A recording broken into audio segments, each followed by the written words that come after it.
Affairs and a professor of linguistics. And I wrote a few remarks to open this symposium and would like to share them with you. There's a fragility in what we do and how we live, a fragility on which we do not dwell. The movement of our singular lives and the singularities of our families and communities seem often to ebb and flow in currents, where the tidal flow seems controlled by forces outside our immediate control. Yet for the movements in which we find ourselves, the motivation and structure of those tidal forces is largely human, and thus subject both to our understanding and our control. The symposium today will focus on and teach us about women's work in private and public spaces, migrations among local and global spaces, and the ways African American literature has navigated place in musical, culinary, and legal terms. This event, Place and Displacement in African American Literature, has an important resonance for those who study race in places like Eugene and other cities throughout the West whose histories vividly reflect many of the themes of displacement that will be discussed here today. Today's symposium is the second part of a series of events that began in the fall with a reading group on service and servitude, and that will conclude in May with a symposium on domestic slavery and servitude in the Americas.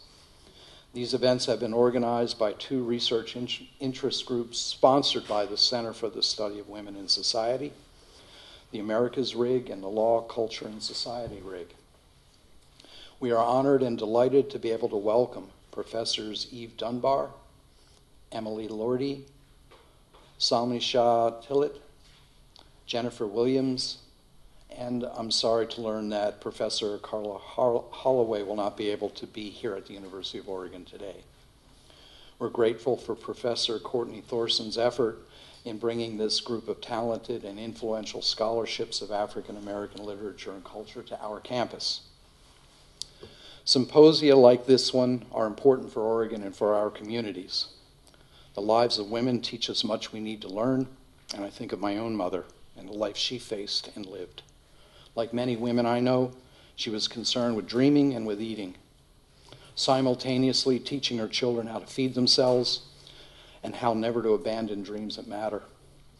I thought of her locked in place on welfare, feeding all of us, and watching her dreams fade.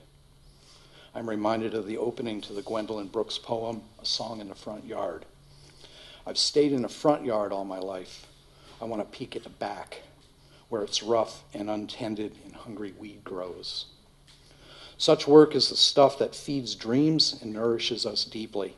And I hope very much that your symposium will enrich all of you here today and your students and distantly the rest of us. Thank you.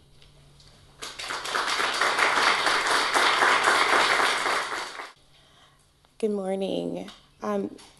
First, I just wanted to note that Dr. Tomlin's words were quite beautiful, so I really am glad that the tone, or appreciate the tone that we've started the symposium with. My name is Melissa Stuckey. I am an assistant professor in the history department, and I teach African American history there. I have the distinct pleasure of and honor of introducing Dr. Courtney Thorsson, who has been the creator and the brain, sort of the brain behind this symposium, and I'm really grateful for her work in this. Dr. Thorsson has been an assistant professor of English at the University of Oregon since 2010. She teaches and studies African American literature from its beginning to the present. Her forthcoming book, Women's Work, Nationalism and Contemporary African American Women's Novels, argues that Black women's novels of the 1980s and 1990s reclaimed and revised cultural nationalism. Her writing has appeared in Callaloo and Atlantic Studies. Her article, James Baldwin and Black Women's Writers, will appear in the Baldwin special issue of the African American Review later this year. Dr. Thorsson is currently at work on her second book, a study of culinary discourse in African American literature. Thank you, Dr. Thorsson. Good morning. Thank you so much to Russ Tomlin and Melissa Stuckey for your opening remarks and for that kind introduction. As you might imagine, many people have worked together to make today's exciting conversation about African American literature happen here in Eugene. I'm very grateful to my co-organizers, Lisa Nelson of Geography and Michelle McKinley of Law, for making this symposium part of a year of events, all possible through the generous support of the Center for Study of Women in Society, the Oregon Humanities Center, the Law School, the Department of Ethnic Studies, and my home Department of English. And also please keep an eye out for the May symposium that Russ mentioned, on Michelle McKinley's symposium on domestic slavery and servitude in the Americas. And Michelle will be around later today, so you can feel free to track her down and ask her all about it. Carol Stabile and the CSWS staff have worked diligently with me over the past few months. Grateful really hardly describes how much I've come to appreciate Alice Evans, Shirley Mark, Peggy McConnell, and Chelsea Bullock, so I just want to acknowledge their work here. Also a plug. Please visit the table at the back of the room. The University of Oregon bookstore has set up for browsing and sale works by our speakers, as well as some anthologies and critical editions, including contributions by our scholars today. The bookstore will be here throughout the day, so ample opportunity to browse and buy. Check it out. I'd also like to especially thank you, scholars of African American literature, who are here today, who have traveled all the way across the country, put up with delayed flights and lost luggage, and made that long trip. As you all can see from your program, Eve Dunbar, Emily Lordy, and I will speak in this morning's session. And in the afternoon, we'll hear from Salamisha Tillett and Jennifer Williams. Each session will be followed by a Q&A, which I know will be very lively and fun. Unfortunately, due to the imminent passing of a family member, Carla Holloway will not be joining us today. She asked me to convey her apologies and regrets to the group, and of course, our sympathies are with her. So there's just a small change to the program. We'll go ahead and open the floor to Q&A at 3:30, and I'm sure we will have a whole hour of chat that we can fill in that space. So let me tell you a bit about this morning's speakers. Eve Dunbar is an associate professor of English at Vassar College. She specializes in African American literature and cultural expression, Black feminism, and theories of Black diaspora. In addition to teaching in the English department, she's active in Vassar's Africana Studies, Women's Studies, and American Culture programs.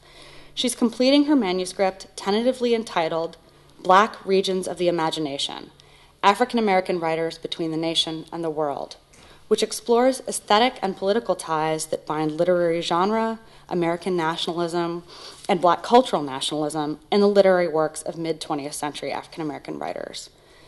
Dunbar's publications include the brilliant 2009 article in African American Review, Black is a Region, Segregation and Literary Regionalism in Richard Wright's The Color Curtain.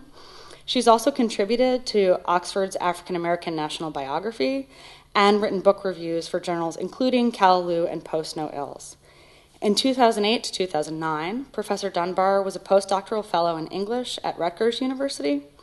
And today, we get to learn about her fascinating current research on questions of place and displacement in the ethnographic and literary writings of Zora Neale Hurston. This morning, we'll also hear from Emily Lordy, an assistant professor of English at the University of Massachusetts. Professor Lordy's first book, forthcoming from Rutgers, re-examines the work of 20th century African American writers such as Richard Wright and Nikki Giovanni through their engagements with classic Black women singers such as Billie Holiday and Aretha Franklin. Professor Lordy's very thought-provoking article, Window Seat, Erykah Badu, Projective Cultural Politics, and the Obama Era, appears in the current issue of Yale's peer-reviewed online journal, Post 45. So you'll all go read that in the next few days. Emily has served as the Music and Culture Book Review Editor for Callaloo and is currently the editor for the Gallery Project at Jazz at Lincoln Center. Professor Lordy is at work on a second book that will chart a cultural history of the concept of soul. But today, we'll get to hear about something from neither her first or her second book, but a standalone piece, Move, Literary Historiography, and the Placing of Lucille Clifton. So please welcome our speakers, and we'll start. Wow, It's a great group. Thank you. Good morning, and thanks for coming out. And thank you to the university for hosting me and my peers today, and for the opportunity to share my work. I especially want to thank Courtney for putting this all together, for having a great dinner last night, for giving this visionary and exciting opportunity. So today I'm going to talk about Zora Neale Hurston, and I'm going to be reading a small part from the first chapter of my book, Black Regions of the Imagination, which is an exploration of how mid-20th century Black writers attempted to negotiate their subjectivities as Black people born, raised, and writing within and against U.S. segregation. In particular, in the book, I'm interested in how writers like Richard Wright, James Baldwin, Chester Himes, and Zora Neale Hurston used their time spent outside of the United States to both escape and shape their notions of African American identity. In the longer text, I explore how each author uses and or resists using ethnographic techniques, especially participant observation, which entails the ethnographer act as a sort of cultural translator for their imagined reader. So I'm interested in how these writers use techniques to tell critical stories of Black American life under segregation. So in this talk, I'll focus on how Zora Neale Hurston employs ethnography to orchestrate the difficult task of offering an articulation of African American identity and artistic production in the midst of 20th century U.S. global expansion and a growing sense of Black modernity, which for many entailed the integration of Black Americans into a recognized public sphere as equal subjects to whites within the U.S.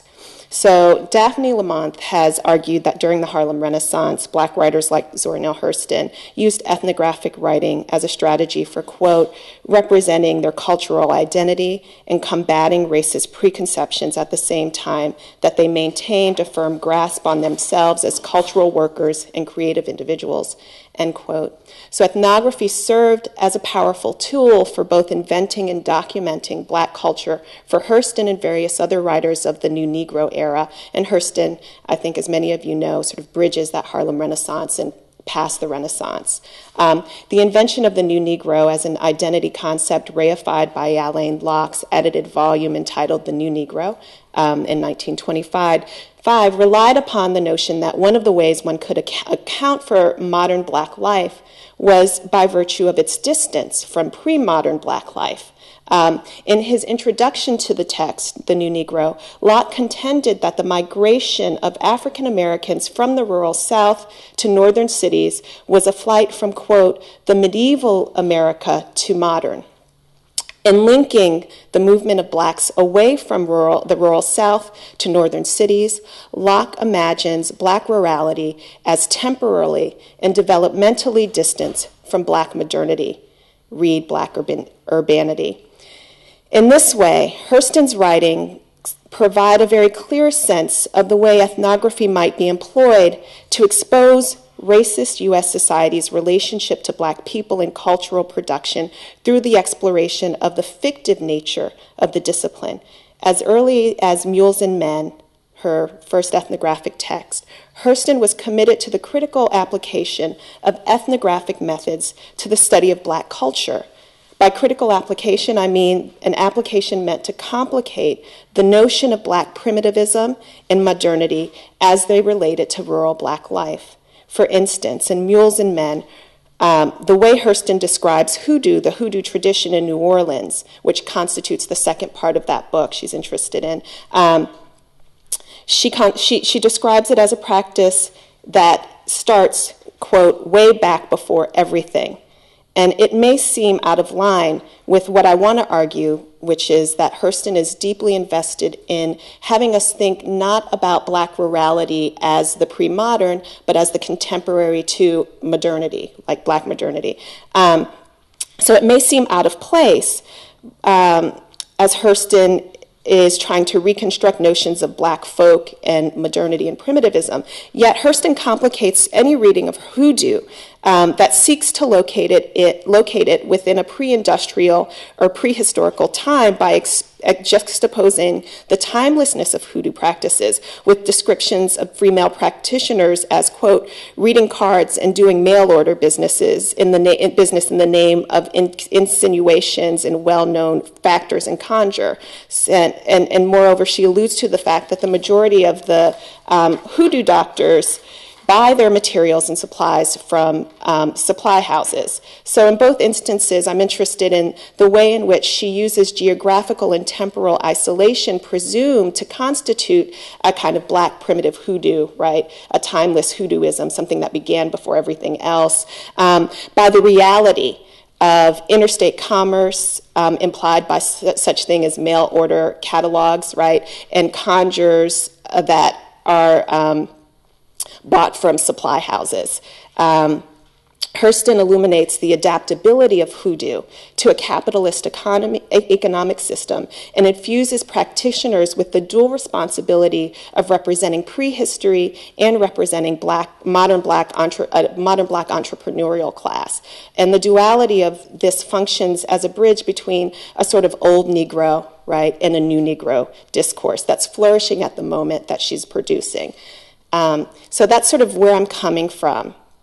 I'm going to move into a little bit of her history as an ethnographer or as an anthropologist. So she's a student of Franz Boas, who's a pioneer in modern American anthropology. She was the product of a social science education mixed with a soulful commitment to the power and beauty of black folk culture. This relationship between her discipline and her intellectual mentors, namely Charlotte Osgood Mason and Boas, was always vexed. I'm going to focus on her relationship with Boas for this paper. Boas, when he sent her out into the field, required that she make frequent check-ins with him before she offered analysis of the materials that she had spent months collecting in the field. Boas's guidance of Hurston's work in the field exposes the way in which personal and professional divides happen to be nearly impossible to maintain under a patronage system for Hurston. For instance, during her 1927 trip into the field, Hurston sent a letter to Boas that captures the conflation between the personal and the professional that was to mark her career throughout her career as an ethnographer. In a letter, it appears as if Hurston has applied for a car loan while she's collecting data in Florida because, as she says, quote, "It's terribly hard to get around down here." As far as the letter indicates, Hurston lists Boas on the contract, so he's for the loan. So he's informed of her plans, and she's forced to explain not only her desires but also her post-field work financial plans to him. So she implores him not to worry because, quote, "someone is telling her that this is the way cars are sold if not bought for cash."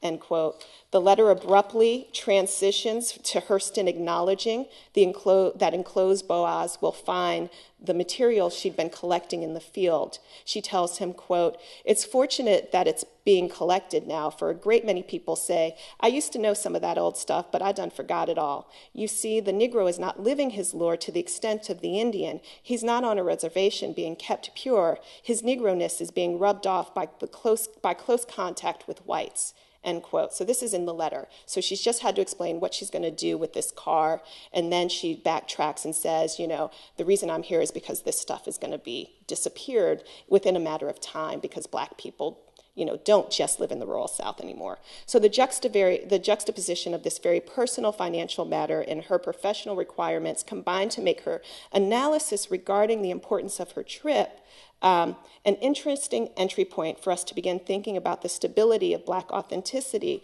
as it is both represented, but more importantly, read into Hurston's work within a growing sense of black modernity. That's to say, the Hurston-Boas interaction illustrates how Hurston's personal financial situation requires a certain amount of discursive ventriloquism in order to ensure her ability to comfortably carry on with her research. Hurston is not a free agent in the field, and this reality allows us to ponder the importance of black pandering as it attempted to articulate its own relationship to the modern world and modes of modernity.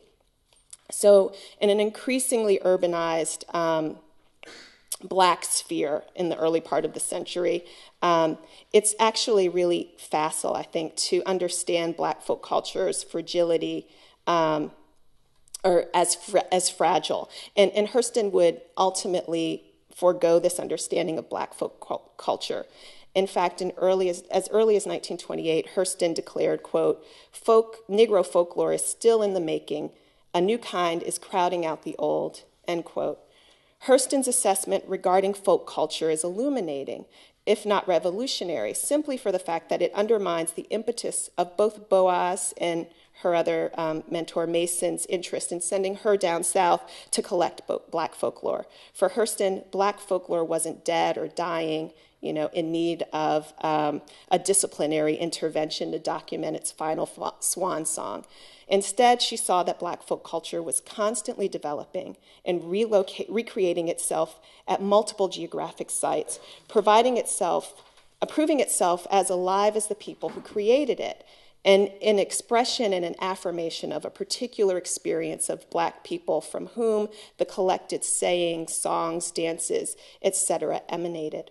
For Hurston, the answer to representing the life of the folk would come from integrating performance and play into her representation of Black folk production. She wanted to keep it moving, keep it alive, or represent it as such. So in a letter in 1928 to Langston Hughes, Hurston notes that she'd been holding storytelling contests in every town she visits during her field work in order to facilitate her collecting.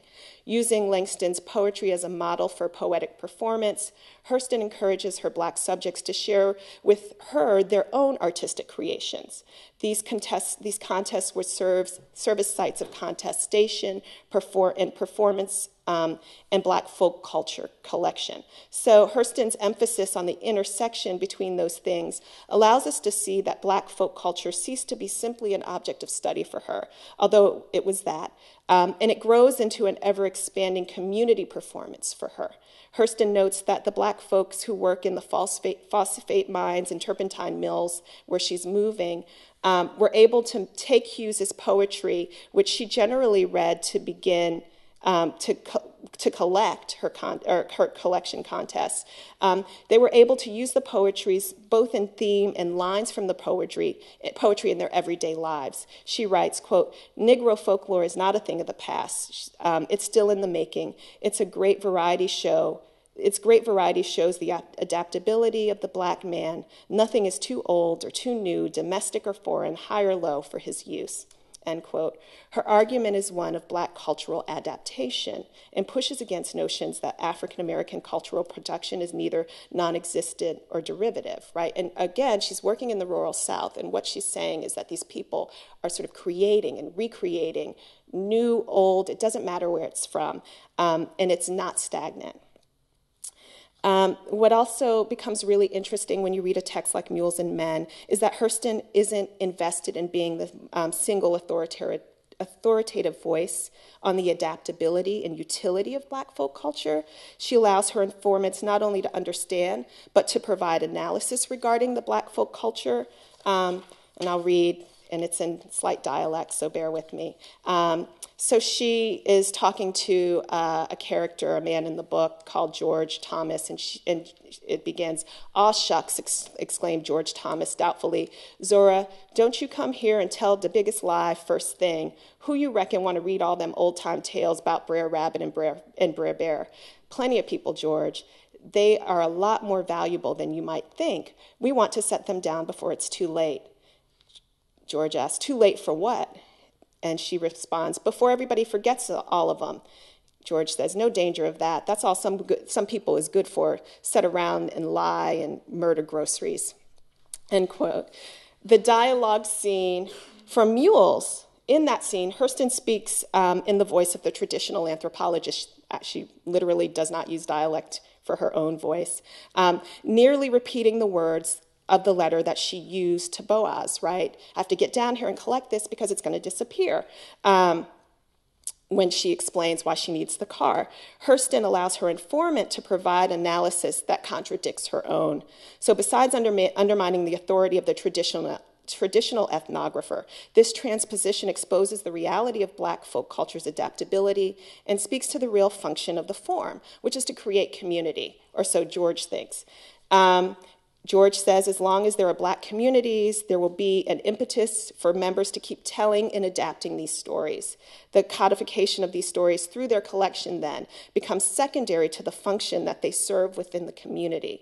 And this shift in emphasis away from the collection of content to the occasion prompting the sharing of folk tales shifts the content from ethnography from a form of cultural imperialism to one of potential subversion of white cultural superiority embedded in the discipline of anthropology. So to be more specific, Mules and Men mixes form and genre and time and temporality to produce a narrative of the role of performance in producing Black modern subjectivity within the genre of ethnographic writing.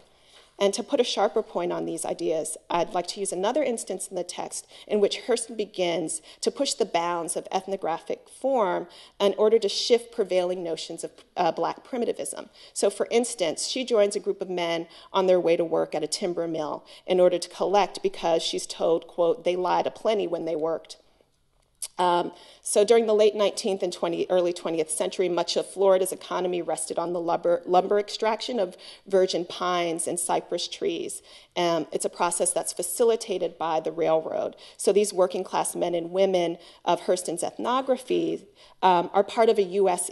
economic expansion and modernization that often goes unnoticed when in traditional readings of Black folklore collections like Mules and Men. I believe the oversight is facilitated by the fact that the majority of the stories that Hurston documents while she spends time in these sawmills and turpentine camps reference plantation characters and narratives that appear to be out of date and out of step with other literary representations of New Negro-ness. And it's upon first impression, these highly troped stories do seem retrograde, I'd like to suggest that the importance of these stories to the text and to the sawmill workers is twofold.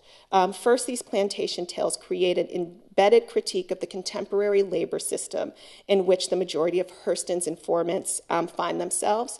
That is to say, while slavery is no longer a viable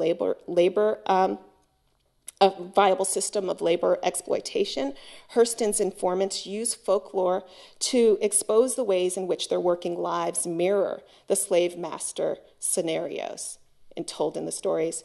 For instance, when a group of men that Hurston joins in order to collect are delayed due to unknown circumstances, the men comment on their work delay by telling the story about slavery. So I'll quote it. Looky here, folkses, Joan Presley exclaimed. We's a half hour behind schedule and no swamp boss and no log train here yet. What you reckon is the matter, sure enough?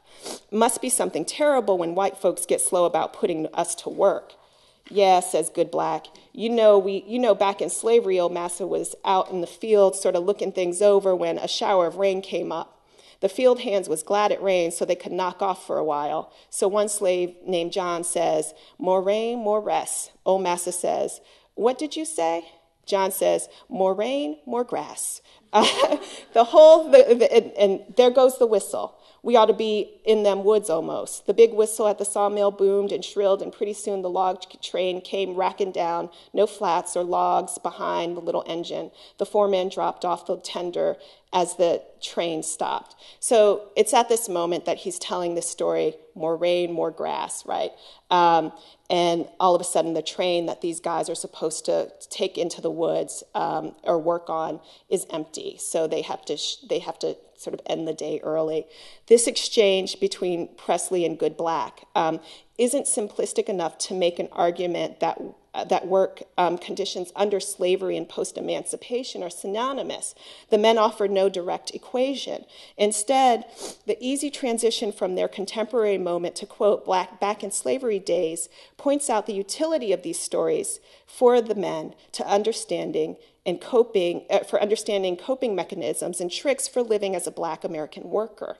But what I find most interesting or more interesting is the lack of transitioning language to accompany the move of the story about slavery and back into the present. So he begins this story by saying back in slavery time, but all of a sudden he's out of the story and talking about his own moment.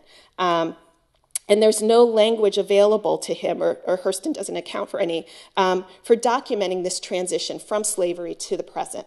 And I would like to suggest that Hurston notes this in order to highlight the way time fails to account for the lingering resonances of slavery in the Black American worker's life. Since the, quote, texture of freedom is laden with the vestiges of slavery, end quote, not only do these men see the value in folklore for coping with their present lives, but Hurston additionally denies that easy severing of work under slavery to black work post-emancipation. This seamlessness is embedded in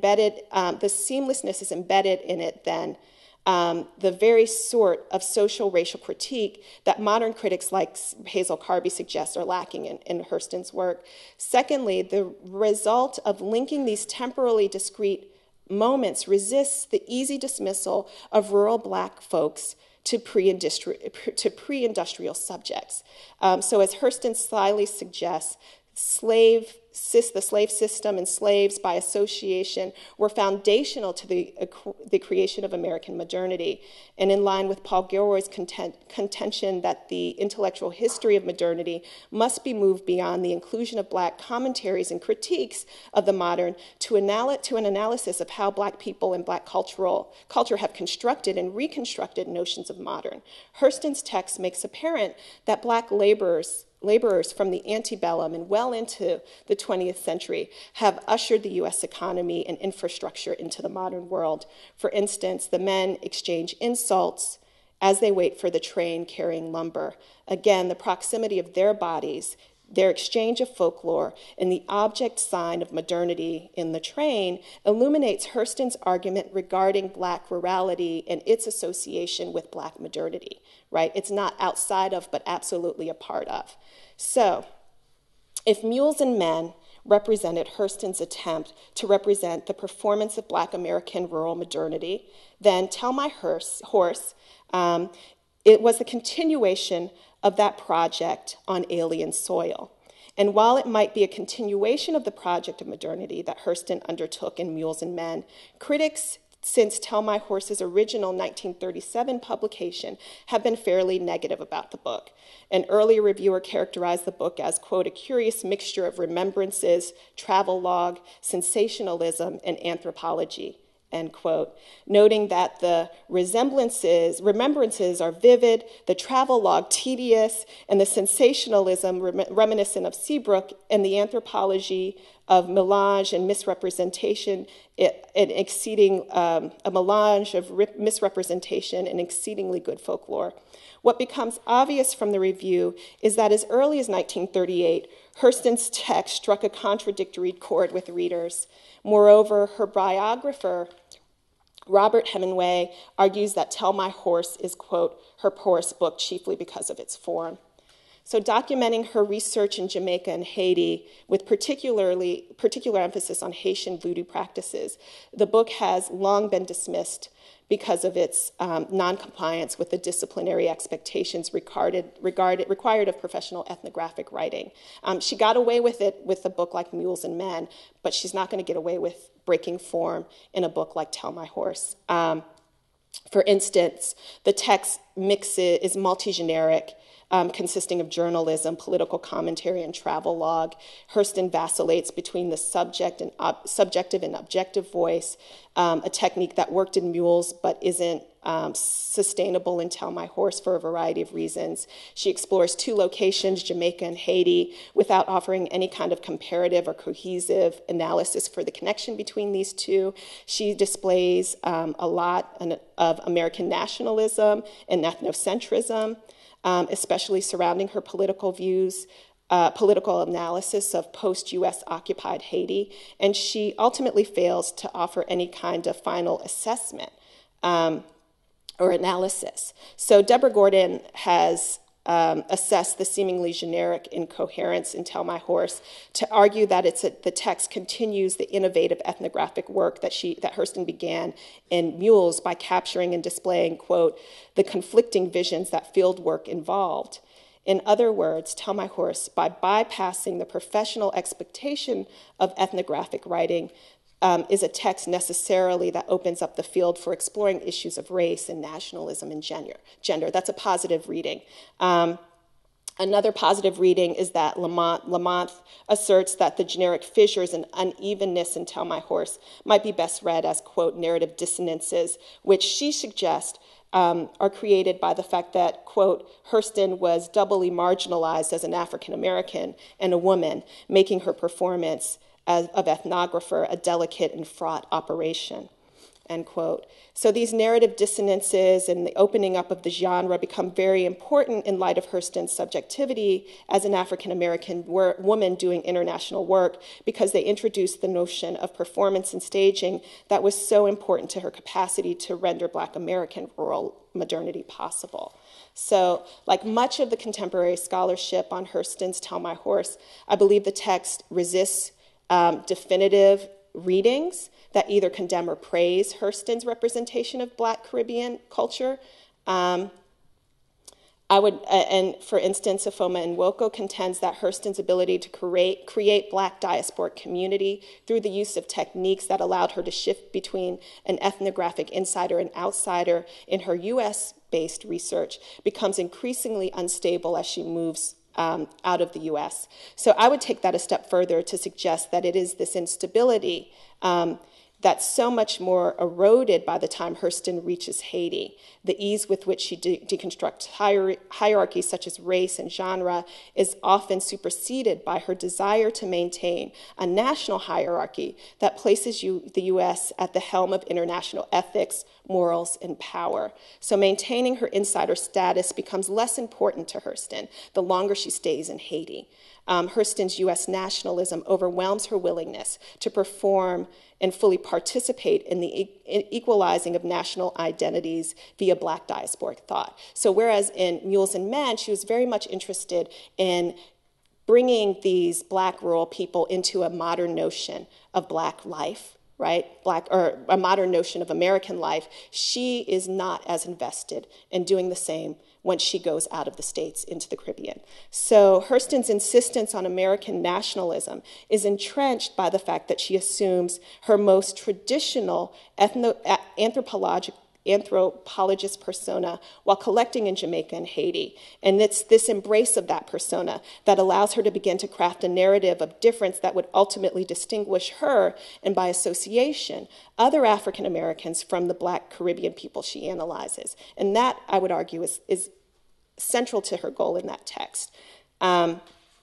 So in contrast to when she enters, she has this arrival scene when she's entering Eatonville in Mules and Men, which she frames not only as a delightful homecoming, but she also sort of uses the voice and faces of the people that she sees, her community in Mules. When she enters into the Caribbean via Jamaica, she does so with an interface with the landscape, which is completely in line with a traditional ethnographic arrival moment. So working within a primitivist vision of ethnography, Hurston's arrival narrative into Jamaican culture is through the landscape and does the uneasy work of tying the people she introduces to that unchanging landscape. She additionally narrates that her interest in the island is due to its ability to estrange her from her own reality. Quote, what with the music and the barbaric ritual, I've become interested and took up around the place. She describes her work here. So if hoodoo in the United States was far from, quote, laughable, the laughable ritualistic orgies of Broadway and popular fiction, end quote, then Hurston's embrace and representation of voodoo practices within the Caribbean as barbaric rituals signifies an evaluative shift in her relationship to the materials that she collects and analyzes in Jamaica and Haiti. So Sybil Fisher has argued that the Haitian Revolution, Haiti's revolution and by extension Black modernity in the New World has been denied by the West since the Enlightenment because the idea of Black revolutionaries as revolution, freedom, liberty was constructed by the Western Enlightenment discourse pose too large of an ethical and philosophical threat to Western superiority. So Fisher's assertion that this denial takes the form of disavowal, which, quote, requires us to identify what is being disavowed, by whom, and for what reason, end quote. And this points to the plausibility of reading Hurston's ethnography of the Caribbean as one that is simultaneously a product of Black nationalism while also seeking to deny the possibility of such revolutionary Blackness taking place off the shores of continental America. I suspect that Hurston valued the notion of Black revolution, but her identity as the only Black female anthropologist within an academic and publishing world may have mandated her disavowal of Haiti as the seat of that generative racial revolution in her ethnographic work. There are many instances in Tell My Horse where one can see Hurston grappling with the desire to create a narrative of Black revolution against the desire to adhere to a national hierarchy that places the U.S. at its pinnacle. She goes in right after the U.S. has pulled out from its Haitian occupation. For instance, while taking stock of the gravitas of Akambong's Black revolutionary significance as, quote, the oldest settlement of freedmen in the Western world. This is a Jamaican maroon colony. Hurston notes that in the 20th century, it appears to her as a failed civilization. It has not made much progress beyond its early freedom. It's so backwards, in fact, that it is Hurston who introduces the village to the modern cooking convenience of a stove. Noting that the women in the village are forced to cook over an open fire, Hurston suggests to the village leader that they build a stove under her design and instruction. Once completed, she tells the readers that the stove was such a success and novelty that, quote, many of the Maroons came down to look at the miracle. I like to call this section the miracle of the stove. Whether or not Hurston is sincere in her desire to save the village women from having to inhale smoke every day, because this is what she tells us she's doing, her narration of the stove's construction and significance to the village effectually conveys her modernity and the Maroons' primitiveness, a word she'll use to describe them and their culture twice before she introduces the stove. The miracle of the stove then provides hard evidence for her earlier dismissal of the Maroons' lack of progress. She says, I could not help remembering that a whole civilization and the mightiest nation on earth had grown up on the mainland since the first runaway slaves had taken refuge in these mountains. So while this maroon space may be the home of the West's first Black freedmen, the United States is the home to a mighty modern civilization of which Hurston is the product. Our desire as scholars and critics may be to extend Hurston some leeway when it comes to her ability to fashion a Black community abroad. Many critics, in fact, have turned to Hurston's gender politics when her racial politics have proven suspect, as I hope I've shown. I would argue that what one finds when can be said of Hurston's relationship to nationalism can also be said of her her relationship to Black female agency within a text like Tell My Horse. And I make this assertion in light of many less critical readings of feminism in Tell My Horse that often begin by highlighting Hurston's opening remarks about voodoo in Haiti, which she characterizes as an unapologetically female religion of the people. And I won't read the long passage, but within the passage she describes a ceremony that requires a kind of voodoo priestess lifting up her skirt and showing her genitals, and then the practitioners kissing those genitals. And so most people cite this moment as kind of a voila moment, a big reveal of how important women are to Hurston's text. And her sense of feminism. And this passage, I would say, does mark the text as a potential site for us to imagine Hurston as what Shameen Black would describe as a cosmofeminist, which entails the practice of feminist community building across national borders. And why not? You know, Houston Baker has argued that Hoodoo and Mules and Men was a site for female empowerment, so it would be easy to begin to argue that Hurston's attention to voodoo marks a continued interest in creating feminist community abroad, yet race and gender have always been foundational to the formation of nationalism. So that's to say the three work in tandem to produce particular notions of what it meant to be a modern citizen, especially an especially contested category for blacks living within the United States during the 20th century. So where many scholars document a unifying potential, not only between blacks in the diaspora, but also between Hurston's ethnographic work itself, I believe that the dissonances surrounding Hurston's representation of gender and community between mules and men and Tell My Horse further illustrate my argument regarding Hurston's commitment to imagining a black revolutionary action and black modernity as possible, but only possible carried out on American soil. From her emphasis on male spaces in Jamaica, in her Jamaican section in her 5th chapter, which begins with the statement, quote, "It's a curious thing to be a woman in the Caribbean after you've been a woman in the United States," Hurston resists an easy labeling as feminist in Tell My Horse. In fact, her 5th chapter hinges on the binarism of the places that places Caribbean male chauvinism at odds with the privileges that are given supposedly to women, female American citizens at birth. And she includes herself in this. So, one of the things that is really interesting when you read this is Hurston writes, Their Eyes Were Watching God, in I think the first 6 weeks that she's in Haiti. And yet she's also telling us that women in the Caribbean are absolutely worse off than women in the US, which seems to be at odds with a character like Janie, right? Their Eyes Were Watching God is a novel that both commiserates and contradicts Janie's grandmother's notion that black women are the mules of the world. The majority of Their Eyes Were Watching God is Janie's journey to humanity, in spite of the systems and people who attempt to dehumanize her in the US, right? It remains to be seen whether or not Hurston actually believes female humanity is impossible in chauvinistic Jamaica. And while Daphne Lamont contends that Hurston's treatment of Jamaican racial and gender politics is ironic, I believe irony invites too positive a critical intervention. Instead, Hurston's assessment of Caribbean gender politics performs the rhetorical work of blocking the reader's impulse to make contiguous the experiences of black women in the United States with those of the Caribbean. Again, in the face of her own contiguously written fiction and in her established gender politics, Hurston is unwilling to permit the possibility that modern womanhood is possible outside of the United States. In spite of the moments that center around a form of black female agency that voodoo creates, the text is filled with moments of female dissonance and disunion that have the effect not of dissolving the feminist impulse present in Hurston's work, but of removing the myth of easy black and female unification.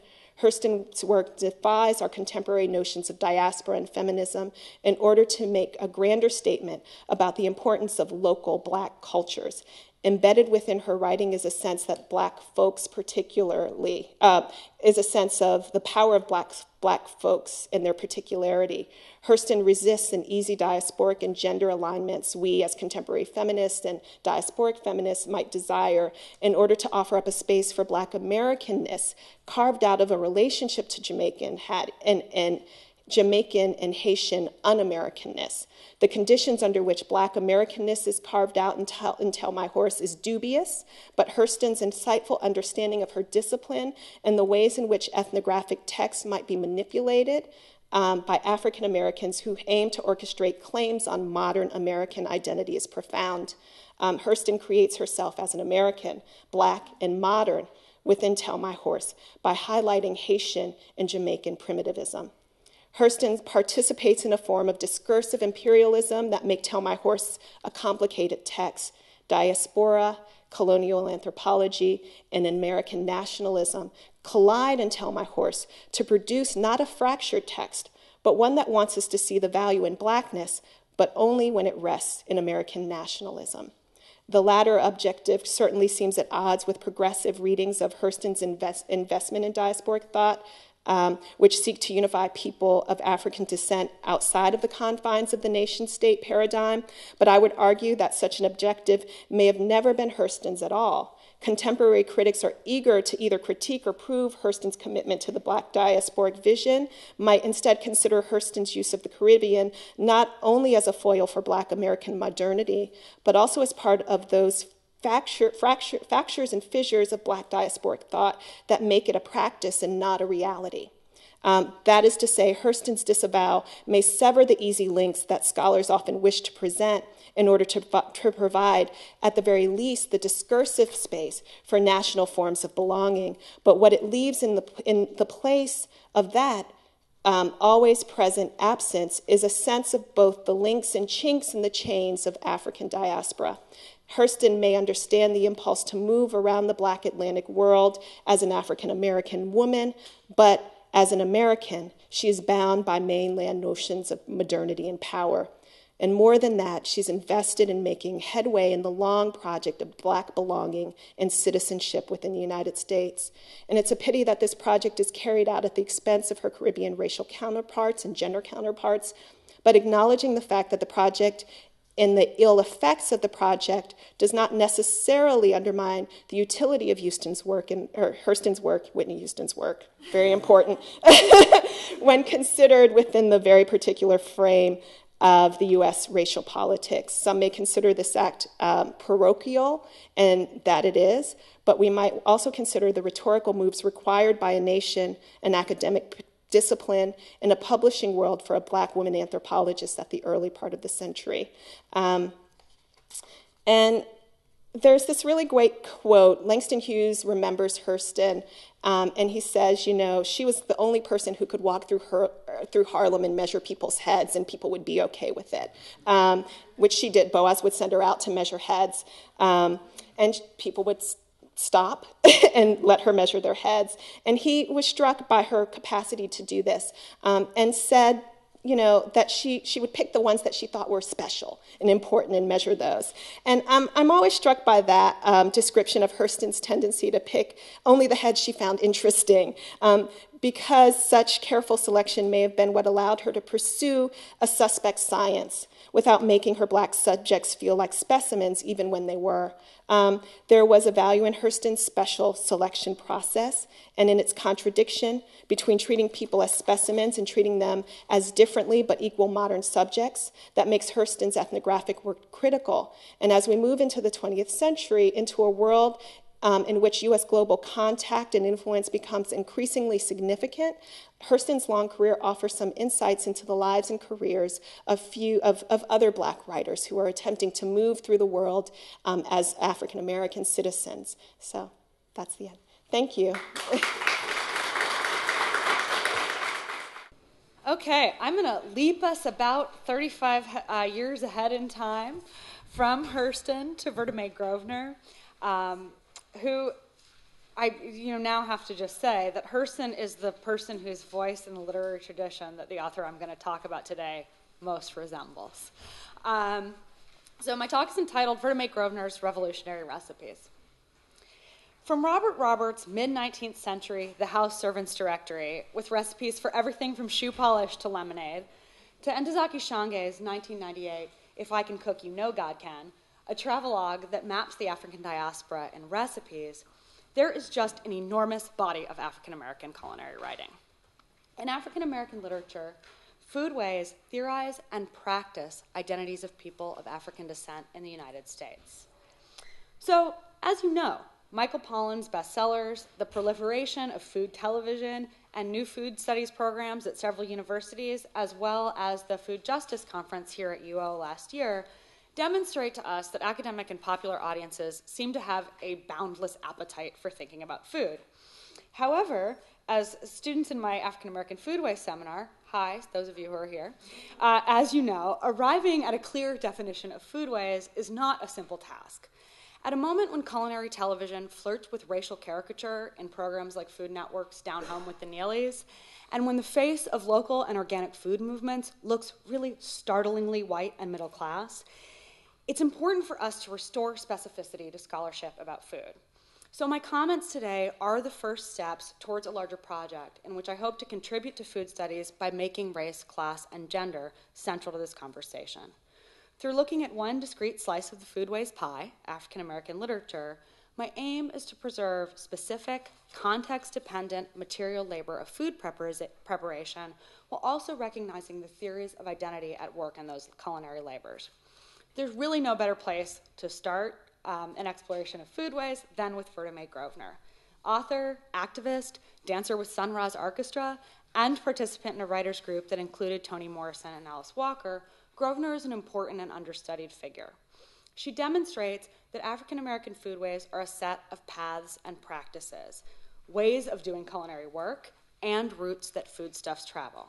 The simultaneous theorization and daily practice of identity, of course, shapes lots of African American literature, but it takes on an increasing kind of prominence in food writing, which uses culinary discourse and the recipe form to depict diasporic subjectivity, to imagine the South, Black, global, US, or otherwise, and to engage with political movements, especially Black nationalism and feminism. Foodways texts give us, I think, a useful language for talking about race, and Grosvenor's culinary writings exemplify and define this discourse, as we can see in her 1970 Black Power cookbook, Vibration Cooking, or Travel Notes of a Goucher Girl. A word about the conventions of the recipe form is necessary to this conversation. Grosvenor, of course, writes texts that leap out into the world to incite action. No form is more suited to this work than the recipe. Recipes are didactic. They tell you what to do. They proceed through linear time. You have to do the steps in order or it's not going to pan out, right? And they're explicitly repeated for reproduction beyond the page over and over again. So the formal conventions of the recipe invite the reader to perform the text. From slave narratives that inspired abolitionists to Toni Morrison's notion that readers should, quote, fulfill the book, the recipe participates in a tradition of African American literature that makes real demands of its readers. In other words, the recipe both describes and demands work. The recipe's mode of text as an active and performative force is in keeping with a tenet of the Black arts movement that art should do work in the world. Foodways literature of the late 20th century joins African American women's novels of this era in using some of the textual strategies of the Black arts movement while also offering a feminist critique of that movement. Partly because culinary labors are historically cast as women's work, the recipe form is just incredibly fertile ground for this kind of feminist critique. Grosvenor's canon, and on the back of your handout is a bibliography, so this is included there, and when you want to go read more of her work, that's how you can do that, begins with Vibration Cooking, which immediately alerts readers this is a new sort of cookbook. The table of contents promises us personal recollection, recipes from several continents, home remedies, and letters. The variety of Vibration does indeed live up to this promise. The book is a mix of recipes in various formats, culinary definitions and histories, stories from Grosvenor's life, and many declarations about food, African America, and the world at large, really. Her first-person authorial voice is witty, imperative, and retrospective at times.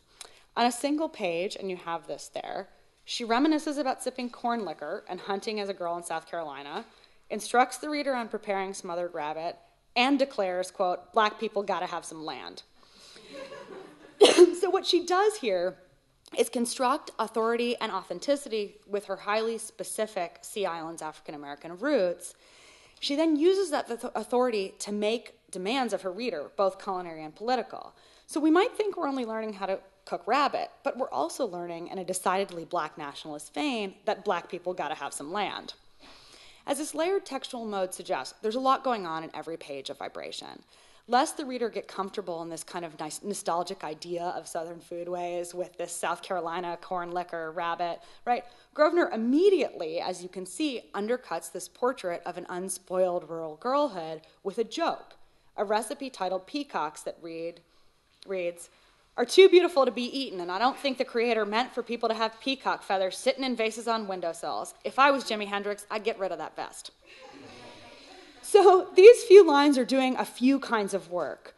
Because the recipe has absolutely no actual culinary instructions, it casts some doubt on whether in the preceding pages readers are really supposed to follow the recipes for squirrel and raccoon. This recipe also refuses to let the reader romanticize a mythic culinary past. Peacocks insists on a contemporary connection with the reference to Hendrix. Grosvenor basically entangles the naive young girl sipping her first alcohol and hunting in South Carolina with a hip grown woman writing in New York City. Finally, the recipe for peacocks just thwarts expectations, suggesting that the lessons of the form might be much more than how to cook. Accordingly, Grosvenor's recipes throughout Vibration include both concrete instructions and very abstract claims. In a single paragraph, for example, she tells her reader how many teaspoons of salt to include, and also that, quote, cooking is one of the highest arts. It can make or break life. Right? These things are right next to each other.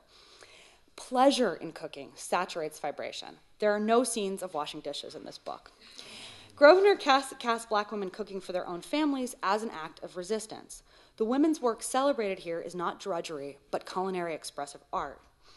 So women's work becomes, across the course of vibration, a term for daily rituals that coalesce and determine communities, from family to nation. The black nationalist bent of vibration becomes increasingly clear as the text progresses. While readers can follow her recipes in their home kitchen, her demands exceed the culinary, as her archive in cuisine expands to include recipes like Harriet Tubman ragu, which, according to stories Grosvenor heard as a girl, was served to slaves escaping via the Underground Railroad. A dish meant to bolster strength and fill bellies, often on relatively short notice, this recipe serves as a material reminder of slavery and rebellion. Passed on through generations, the recipe concludes with the instructions, quote, "This is a true story, so relate it to your family and smile and say, 'Guess who's coming to dinner?'" With her usual humorous tone and a wink at the Sidney Poitier film there, by the way, Grosvenor sets up Harriet Tubman ragu as a strategy for passing on oral history and for giving material weight to the past and the present. Making Harriet Tubman ragu is not just a matter of shopping, chopping, simmering, stirring.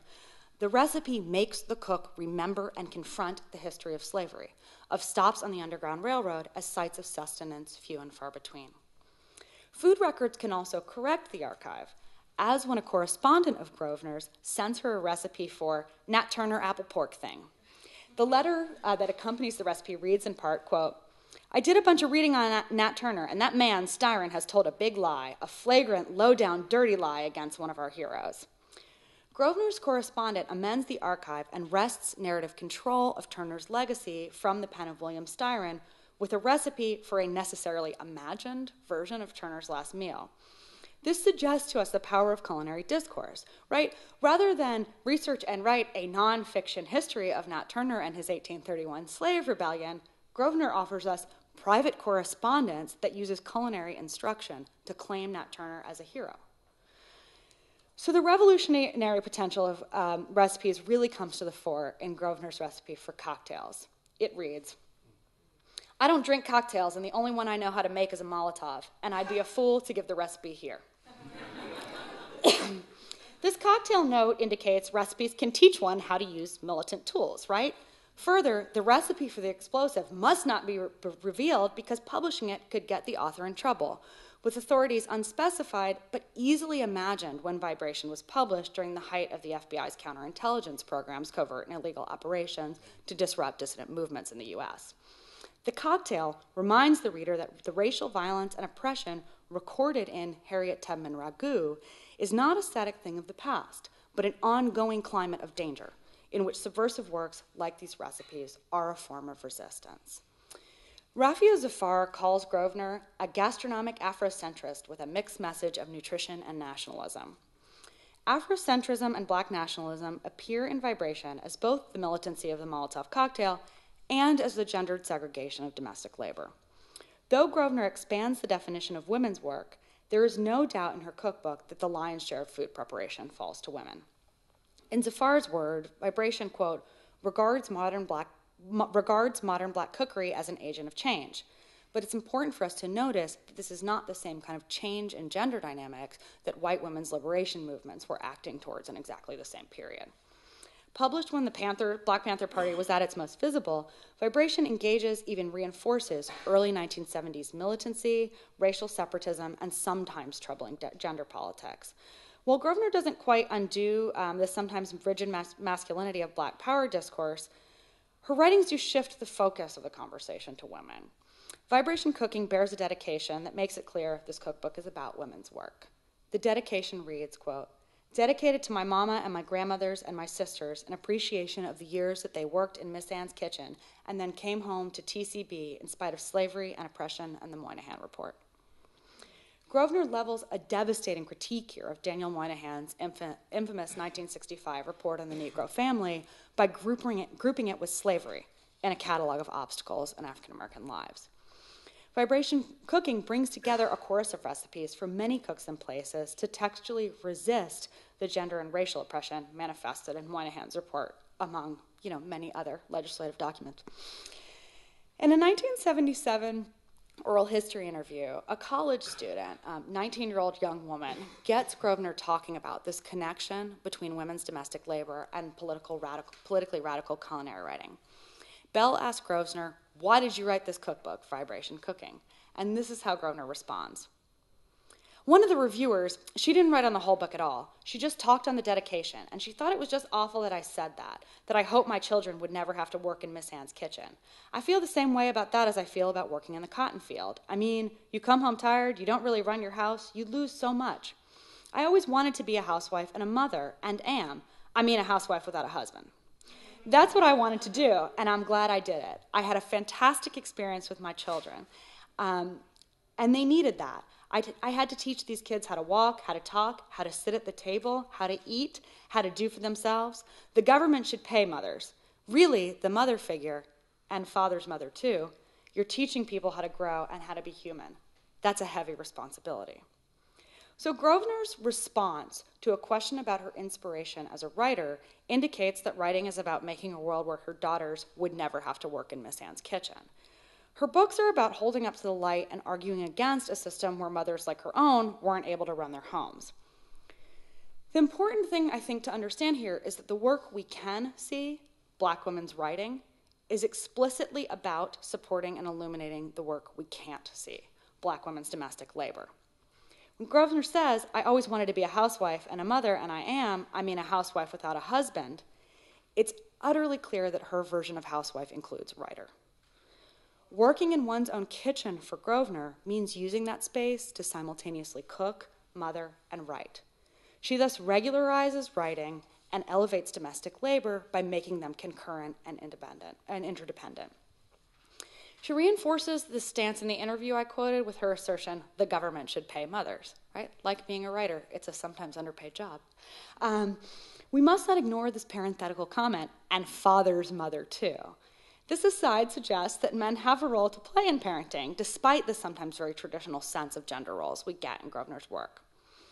Now, this call to stay at home with one's own children in Vibration Cooking is an implicit critique of white feminism. Grosvenor thinks very little of women who prefer work for women's lib to tending their own hearths. In case it seems like a stretch or I'm reading too much into this, let's look at her second book very briefly, a study of domestic labor entitled Thursdays and Every Other Sunday Off, a Domestic Rap by Verta May.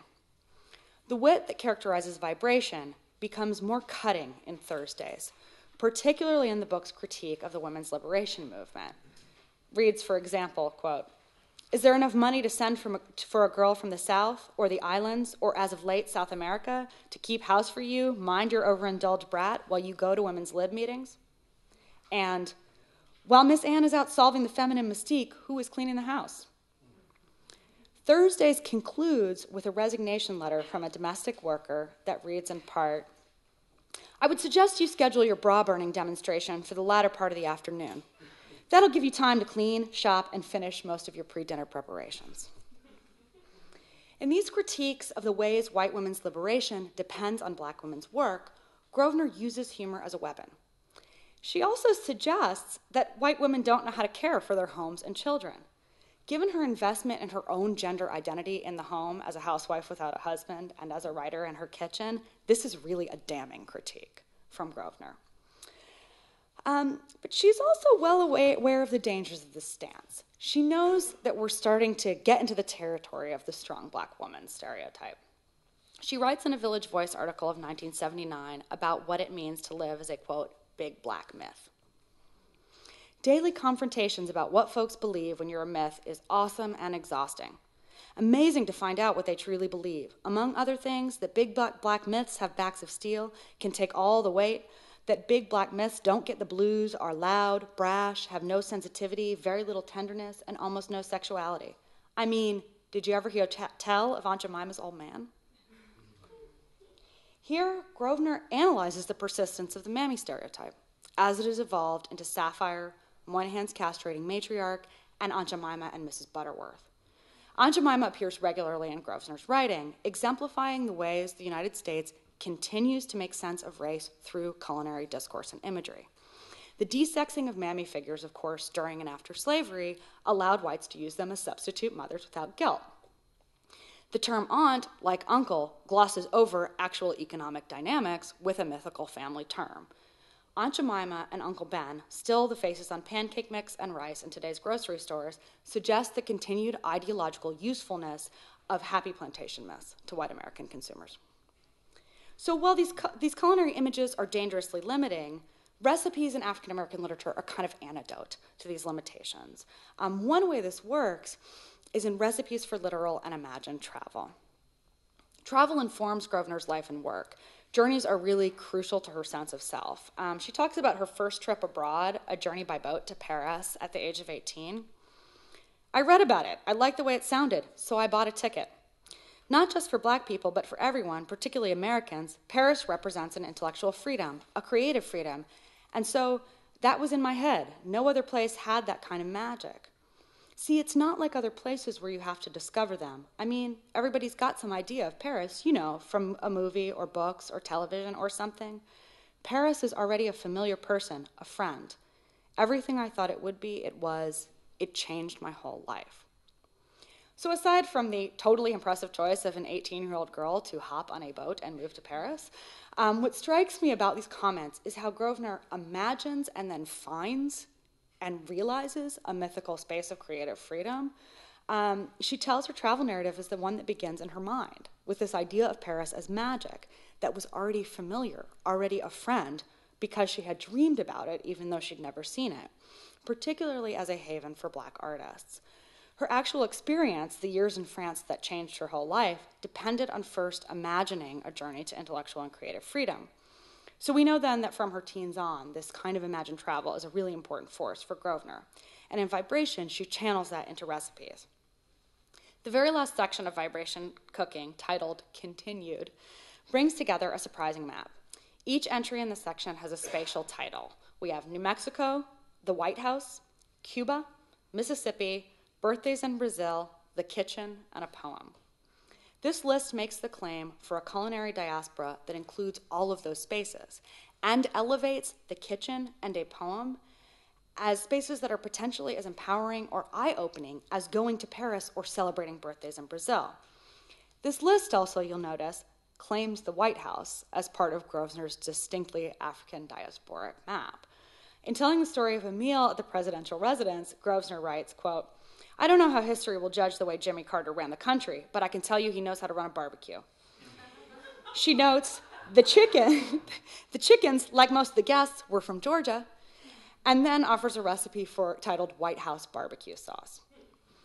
Having traveled at this point in the book with Grosvenor from South Carolina to New York to Brazil, we know that these three moves, approval of a meal, acknowledgement of Southern roots, and inclusion of a recipe, constitute Grosvenor's seal of approval stamped in culinary terms on Jimmy Carter.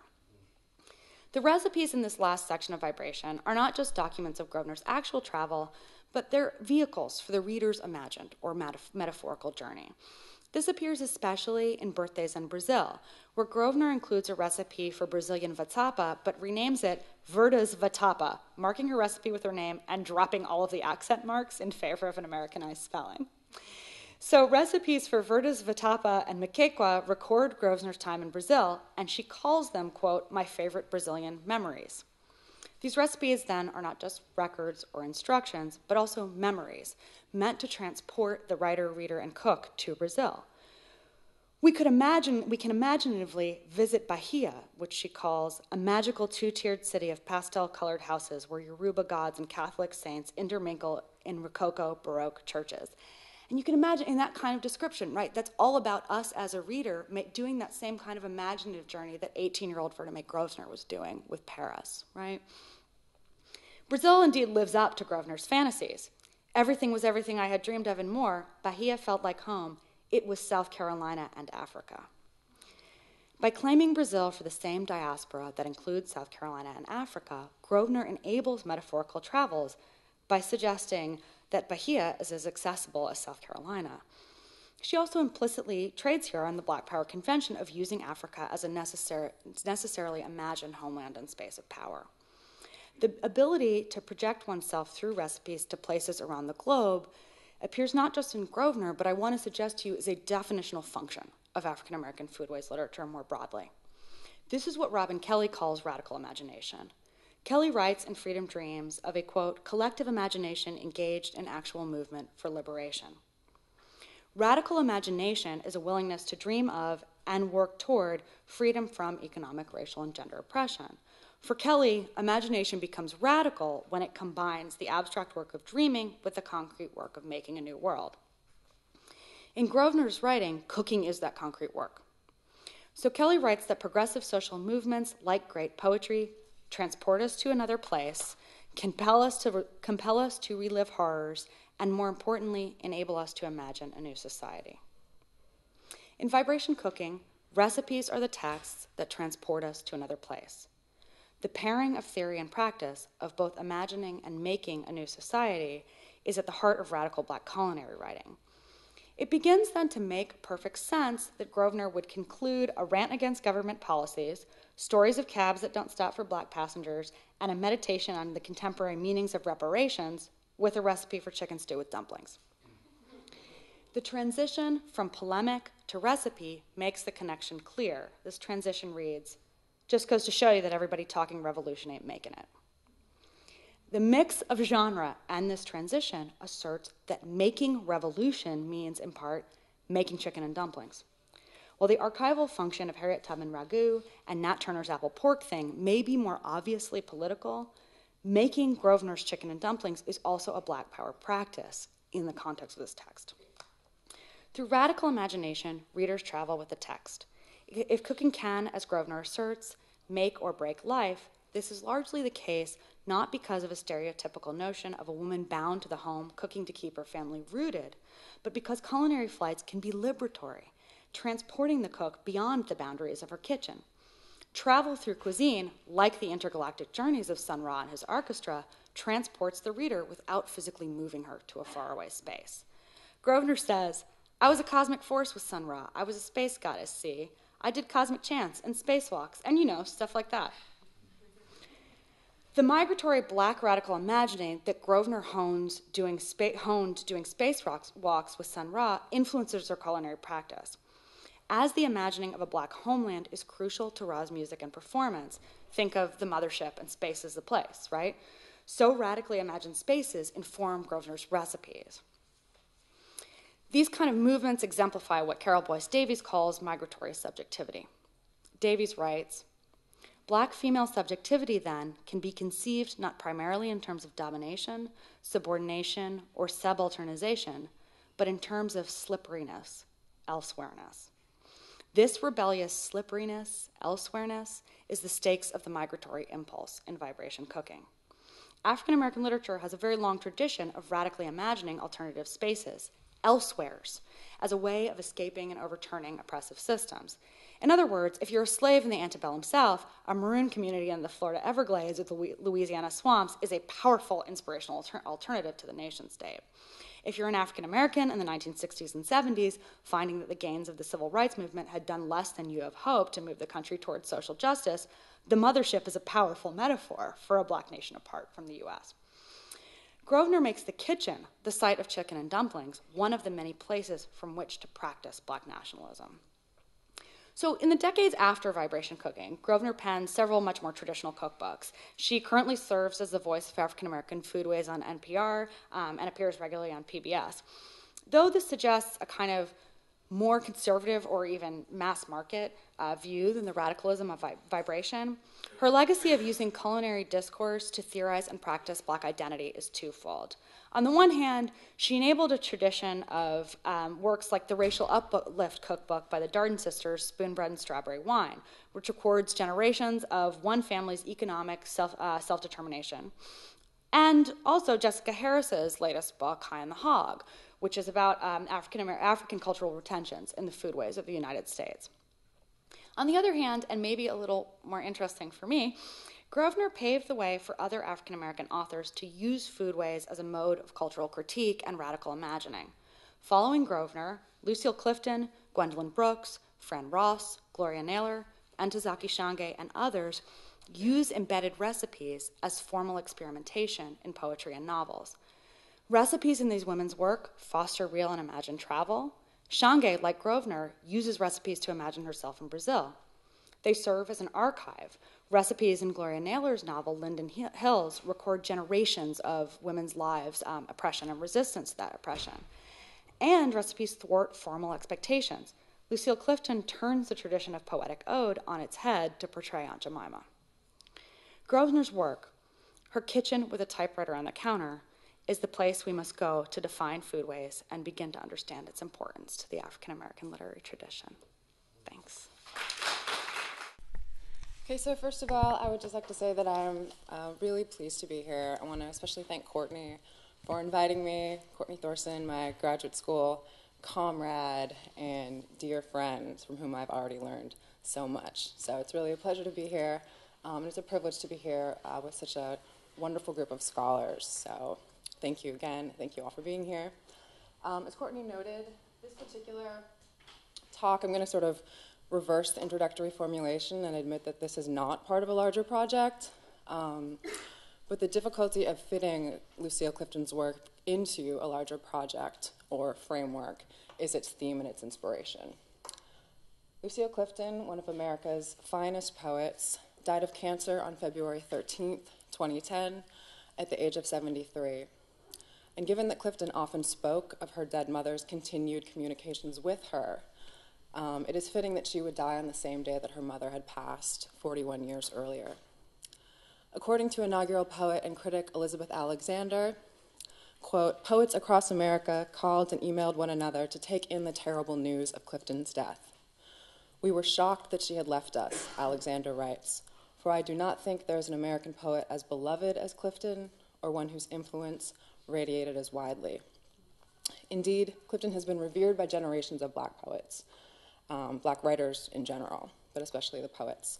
Langston Hughes loved her work and helped publish her first poems. Her Black arts contemporary, Hakeem Madhubuti, called her a writer of mean talent. And younger poets such as Alexander, Honoré Jeffers, Lyra Van Cleef Stefanen, Nikki Finney, and Crystal Williams all named Clifton as their primary artistic mother.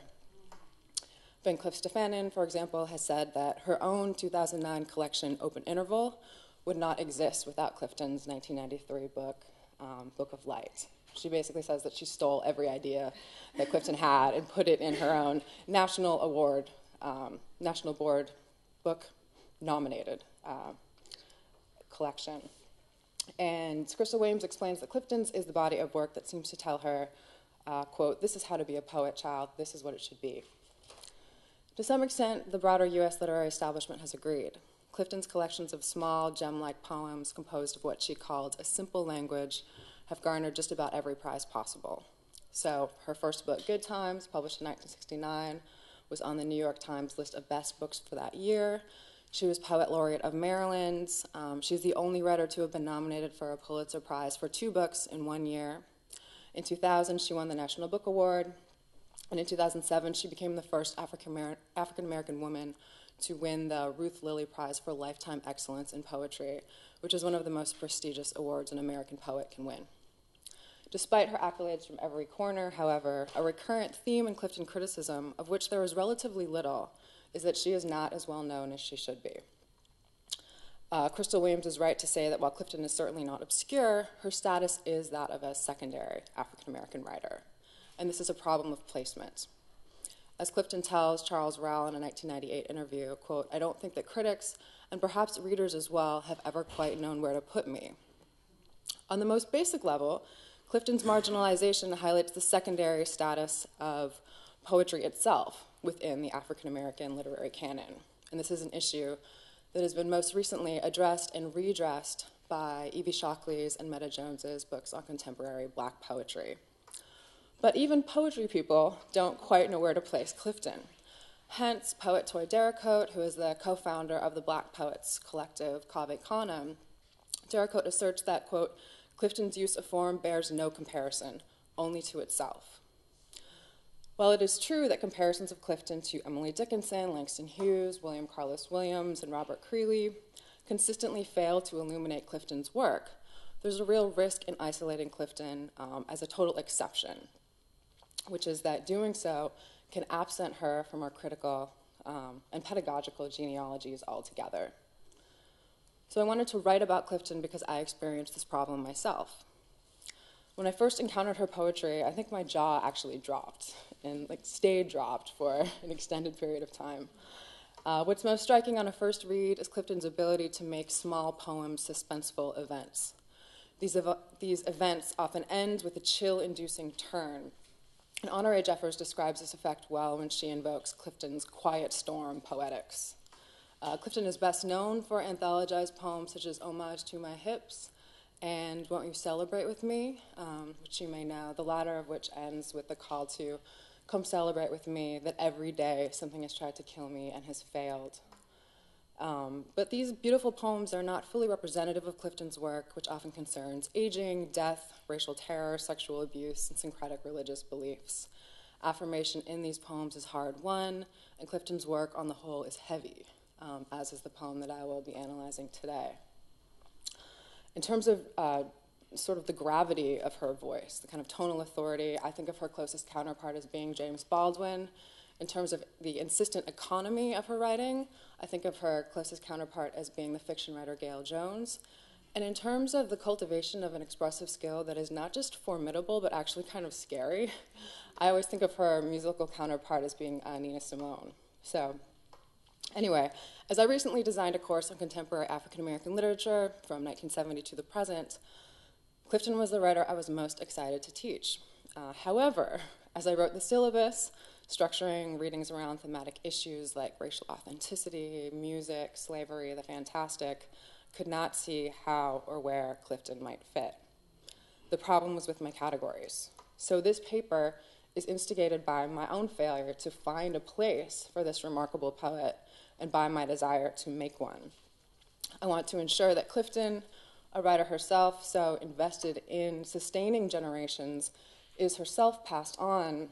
But further, in creating a place for Clifton, I think that we can also bridge a current historiographical gap between Black arts and so-called post-Black arts writing. So I locate Clifton's work between these moments on the basis that she brings a Black arts era urgency and moral authority to the project of expanding Black arts era conceptions of art and identity. That is, like Black arts writers such as Gwendolyn Brooks, Amiri Baraka, and Sonia Sanchez, Clifton's literary project was always to create affirmative Black art for Black people. However, Clifton's work also suggests that the very categories of Black art and Black people exist to be expanded. So for Clifton, the purpose of establishing the circle is to extend the circle, to see who and what else might be gathered within it. Now that openness links Clifton with writers of the following generation, people like Trey Ellis, Paul Beatty, and Colson Whitehead. Yet while these younger writers seem to delight in expanding, if not exploding, categorical conceptions of Blackness, Clifton frames that expansion as a moral imperative. So here I think of Evie Shockley's useful distinction between what she calls the sort of singular capitalized Black aesthetic theorized in the late 60s and early 70s, and what she calls a plural lowercase Black aesthetics. And at the risk of explaining this reductively, Shockley is basically describing the difference between saying, Black poets should do certain things in order to be considered authentically Black, and saying whatever we produce will be Black because we are. Yeah? So that would be the later kind of lowercase Black aesthetics. Since I placed Clifton between these two camps, I would capitalize her creation of plural Black aesthetics themselves. Yeah? So here, again, both the assertion and the extension of Black identity are urgent ethical projects. And this is one way of understanding Clifton's legacy for many contemporary African-American writers, whether those writers explicitly cite her as an influence or not. So to illustrate this argument, I'm going to provide some relevant biographical information on Clifton, and then I'm going to closely read her poem, Move, which you have there. It's from Book of Light. So Clifton was born to a working-class family in Depew, New York in 1937. She grew up writing poems and attended Howard University from 1953 to 55. Her classmates at Howard included Toni Morrison, who would later be her editor, A.B. Spellman, Amiri Baraka, and Roberta Flack. So it was a good time to be there. She studied writing, moreover, with Sterling Brown, and she also appeared in the first production of James Baldwin's The Amen Corner while there. Yeah, she left after 2 years, because she was basically, she had done enough, exactly. So shortly thereafter, Ishmael Reed introduced her to her husband, the philosopher and sculptor Fred Clifton, whom she married in 1958. She had 6 children by the time she published her first collection of poems in 1969. As she once joked, "Why do you think my poems are so short?" While she was on the scene with many well-known black arts writers, she did not consider herself part of the movement. She felt that many of these writers' quote, sudden outrage against racial discrimination was a product of their sheltered middle-class lives. As she wrote, quote, "Sometimes I think that the most anger comes from writers who were late in discovering that when the world said the N-word, it meant them too. I grew up knowing the world meant me too, but that was the world's insanity and not mine." While she suspected that other black writers looked askance at her because her poetry did not include the word black in every other line, her entire body of work expresses deep loyalty to and pride in black people. She wrote over 20 children's books, for example, that centralized the lives of black children. And as Cheryl Wall points out, her 1976 memoir, Generations, anticipated other black writers' search for deep roots. There she traces her family line back to her great-great-grandmother, Caroline Sale, who was a Dahomey woman, born free. This is a quote from her. Caroline Sale was born free in Africa in 1822, and she traces that line, through to her own children, born free in America. So Clifton was proud to identify as a Dahomey woman, and she was also proud to share that identity with the writer Audre Lorde. The other main thing to know about Clifton is that she was a consummate craftswoman. She described herself as a carpenter who carefully selected every word. She rejected embellishment, cleverness, and the appearance of complexity. And in fact, she said that she was really impressed with Toni Morrison's ability to work as her editor on the memoir Generations, given that their literary styles were so different, which is to say that whereas Morrison's impulse was to keep putting more things in, her impulse was to take things out or pare things down. As she writes, quote, "I use a simple language. I have never believed that for anything to be valid or intellectual or deep, it had to be complex. I deliberately use the language that I use. I am not interested if anybody knows whether or not I am familiar with big words. I am interested in trying to render big ideas in a simple way. I want to be understood and not admired." She defines the musicality of her work through the concept of some words going together, calling other words, other sounds. For example, as she says, Jesus wept is just more powerful than Jesus cried. So she's really thinking about the sounds of the words that she carefully selects. And finally, when Charles Rowell asks her where she might be placed within an American or an African-American literary tradition, she deflects his question while making this important point. Quote, "I think that in terms of American poetry, I work as hard on mine as any poet writing. I feel about mine and wish to do mine as well as anybody writing in English wants to do theirs. Poetry is that one thing to which I try to be faithful and which I try to serve." Her poem Move was occasioned, as Clifton explains in her short prose preface to it, by the bombing of a 1985 bombing of a radical collective called Move. Move is a Philadelphia-based group of black citizens and their children that organized in the early 1970s to protest the law and order policies of then-Mayor Frank Rizzo. Following the teachings of their leader, John Africa, they insisted on protecting all forms of life in the midst of a system bent on destroying life, and black life in particular. Move members wore dreadlocks, they all took the surname Africa, and they launched eloquent and impassioned protests against the local and national government. And one thing that research into this phenomenon kind of makes clear is that the city government really did not know what to do with Move. And therefore, the responses to Move tended to be a sort of fearful mixture of extremes, whereby they either completely ignored Move or, even when they took their sort of issues to the court and other, official legal channels, either ignored them or violently attacked them. So According to most accounts, tensions with the group's majority black neighbors escalated when MOVE members started to curse over megaphones 24 hours a day. And in some cases, some days calling out the names of their neighbors throughout that day. MOVE claimed that this was the only way that they could audibly protest the 7-year imprisonment of 9 of their members. 9 of their members had been charged in the killing of 1 police officer in 1978 when the police had attacked the MOVE house. The grievances of both the MOVE members and their neighbors went largely ignored. However, on May 12th of 1985, police evacuated neighboring residents, and the next day they launched a full-scale military attack on the MOVE headquarters. They used water hoses and tear gas and then fired 10,000 rounds of ammunition at the house within 90 minutes before dropping a bomb on the roof. They killed 6 adults and 5 children. The only survivors were a boy named Bertie Africa and a woman named Ramona Africa, who continues to be sort of in the public eye and telling the story and getting it out. So the police commissioner let the fire burn, and it spread throughout the entire block of Osage Avenue, destroying 61 homes, as Clifton notes. Wilson Goode, the first black mayor of Philadelphia, took responsibility for the attack, and no city officials or anybody from the police or the fire departments ever faced criminal charges for it. Which is, just astonishing, just to take a moment to acknowledge the state of Pennsylvania dropping a bomb on, I think that's the first time that had ever happened, that American citizens had actually been bombed in their own homes. And for more information on the bombing, I would especially recommend Toni Cade Bambara's documentary of it called The Bombing of Osage Avenue, which somehow she managed to get out a year after this event. So it's from 1986, and all of it is available on YouTube.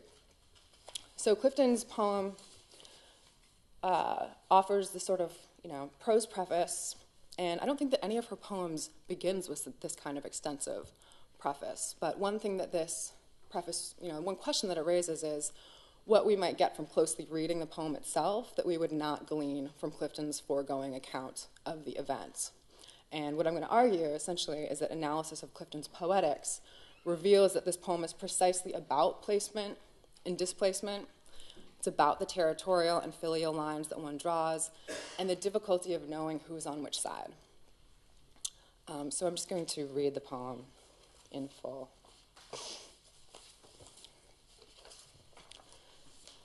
They had begun to whisper among themselves, hesitant to be branded neighbor to the wild-haired women, the naked children reclaiming a continent away. Move. He hesitated, then turned his smoky finger toward Africa, toward the house he might have lived in, might have owned or saved had he not turned away. Move. The helicopter rose at the command, higher at first, then hesitating, then turning toward the center of its own town, only a neighborhood away. Move. She cried as the child stood hesitant in the last clear sky he would ever see, the last before the whirling blades, the whirling smoke and sharp debris carried all clarity away. Move. If you live in a mind that would destroy itself to comfort itself, if you would stand fire rather than difference, do not hesitate. Move away. So clearly, repetition is the poem's most immediately apparent feature. In addition to the words away, move, and variations on the verb to hesitate, repeated words here are neighbor, turn, toward, own, and child. This lexical repetition does not abide by a fixed poetic pattern, hence move is not quite a sestina, although it does have about 6 stanzas of 6 lines each, and it ends with a kind of summarizing tercet that shifts address, the envoy.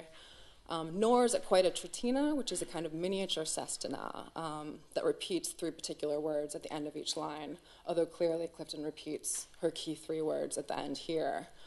So the poem thus hovers between 2 closed poetic forms, and this formal liminality befits a poem that thematizes containment and the challenges thereof. Such challenges are signaled in the poem's very first word. Who is this unmarked they? Implicitly, who is the we? Before we know who they are, the poem rhythmically draws them together, which is to say that the I am of begun leans into the trochee of whisper, unstressed, stressed, begun, stressed, unstressed, whisper. This metrical chiasmus introduces an insulation that the poem subtly proceeds to undo. We might recognize, for instance, how the vowels in this stanza gradually open up: branded, neighbor, wild, reclaim, away. And the stanza also provokes a question, which is, what does it mean to reclaim a continent away? A word or phrase is missing somewhere. That phrase could have denoted distance, so reclaiming a continent, an ocean, or a hemisphere away. It might have cited the thing reclaimed, reclaiming their roots a continent away. Or it could have marked a previous claimant, reclaiming a continent away from someone else. The awkward syntax of the statement flags Clifton's refusal to name or fix any of these elements, i.e., distance, aim, antagonist. What Clifton would call the poem's musicality, its concern with sound as much as sense, is characterized by forward movement. Clifton uses several two-syllable words that are stressed unstressed: branded, neighbor, naked, children. The lack of punctuation, of course, between thoughts also enhances the poem's onward thrust, the house he might have lived in, might have owned, or saved. Yet the poem hesitates around the figure of the hesitant child. The broader space here marks the temporal break between the last clear sky he would ever see and the whirling blades. But the final line speeds to a close with a push of alliteration and assonance as the explosion carried all clarity away. The final stanza changes pace to affect what Remika Bingham calls the slow build.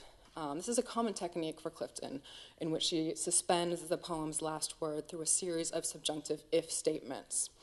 And we see this if-then technique in the Lost Baby poem, as well as in My 38th Year, to name a couple of the better-known examples. Clifton then turns the last line in what Bingham calls a characteristic flick of one phrase or word that changes everything. As she concludes that the suspended statement, she also resolves the meaning of the floating move, a term that has been suspended between a noun, the name of the group, and a verb, an imperative, throughout the poem. That is, Clifton ultimately makes move a command. And yet the affective force of the ending, at least for me, comes in the tension between Clifton's authoritative tone and her modest imperative. Move away. It seems so simple. Just leave. Your displacement is better than someone else's death. This raises the question, was the move bombing the fault of the immediate community with whose whispers the poem begins? Should the neighbors really have moved away after having spent years, generations really, building a home and a community on Osage Avenue? Wouldn't it make more sense to blame Wilson Good, the ostensible he of the second stanza, who turns his smoky finger toward the house? The lines here between the black mayor, the move members, and the other residents are fluid in the poem as in real life. So, for instance, one man in Bambara's documentary explains how a group of local priests and community leaders assembled to try to stop the police action against the move home. This group, which called itself the Committee for Humanity and Dignity, was itself authorized by Wilson Good. So he allowed them to bring bullhorns to the site so that they would sound like the police, so whatever they might say against the police would be sort of confused. And you can see how, it was a very difficult situation. But what I want to suggest is that, in fact, Clifton's poem, her limited lexicon, reflects these shifting alliances, which is to say that the pronoun he, which appears to refer to Wilson Good, is encompassed within the initial word they, implying that he and they are not separate entities. Indeed, the distinction between them collapses if the category of neighbor expands. Particularly given Clifton's engagement with Christianity, we can see that the term neighbor connotes not only people who live in close proximity to one another, but also a broader conception of kinship. In this reading, Mayor Good would be included in the group of people, the initial group of people who are hesitant to be branded neighbor to the wild women. The term branded, of course, recalls slavery. Thus, Clifton subtly evokes the very history that has produced black people's fear of being burnt, branded, or contaminated with the image of the wild. But insofar as the word brand is etymologically rooted in the verb to burn, the poem also suggests that there is no escape in branding another to save oneself.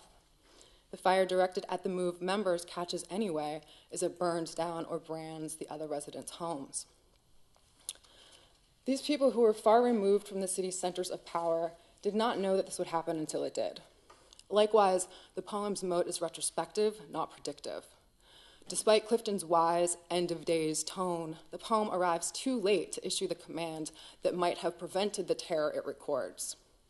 Yet this very sort of time lag undermines the act of assigning blame in the move bombing, and it makes the last line a more sort of metaphorical command for the future, to move away from narrow conceptions of community. Clifton's if-then formulation does signal, even if on the sort of lower frequencies, it does signal a potentially different outcome next time. The possibility that one might not choose fire over difference. The possibility that a group might make room for unexpected members rather than destroying itself. Clifton's form itself models this process of accommodation. As if through a kind of centripetal force, new words become part of Clifton's limited lexicon, so that her repetitions increase in number from stanza to stanza, so that this third stanza will have more repeated words than the second did, the fourth will have more than the third, and so on. She sort of brings new words into this new widening sort of circle. The ethical counterpart to this additive poetics is the principle that I have proposed, that a group or set is constituted in order to be extended. That is, we can talk about something called the Black community as if we knew what that was, but the point of doing that is to gather more people into it rather than to exclude people. Clifton's primary concern is with people who also identify as Black. Thus, she ostensibly directs her closing address to the MOVE members' immediate neighbors. The point of this kind of address, I think, is less to blame the Black victims than to express distrust of the white power structure that the police and the firemen represent. So I'm not suggesting here a vision of white terrorism that paradoxically excuses it by figuring it as inevitable. On the contrary, at the literal center of the poem is the state helicopter's, quote, turn toward the center of its own town. Even this personified machine hesitates after receiving the command. So it has the agency to choose otherwise, to identify as neighbor, and it willfully rejects that option.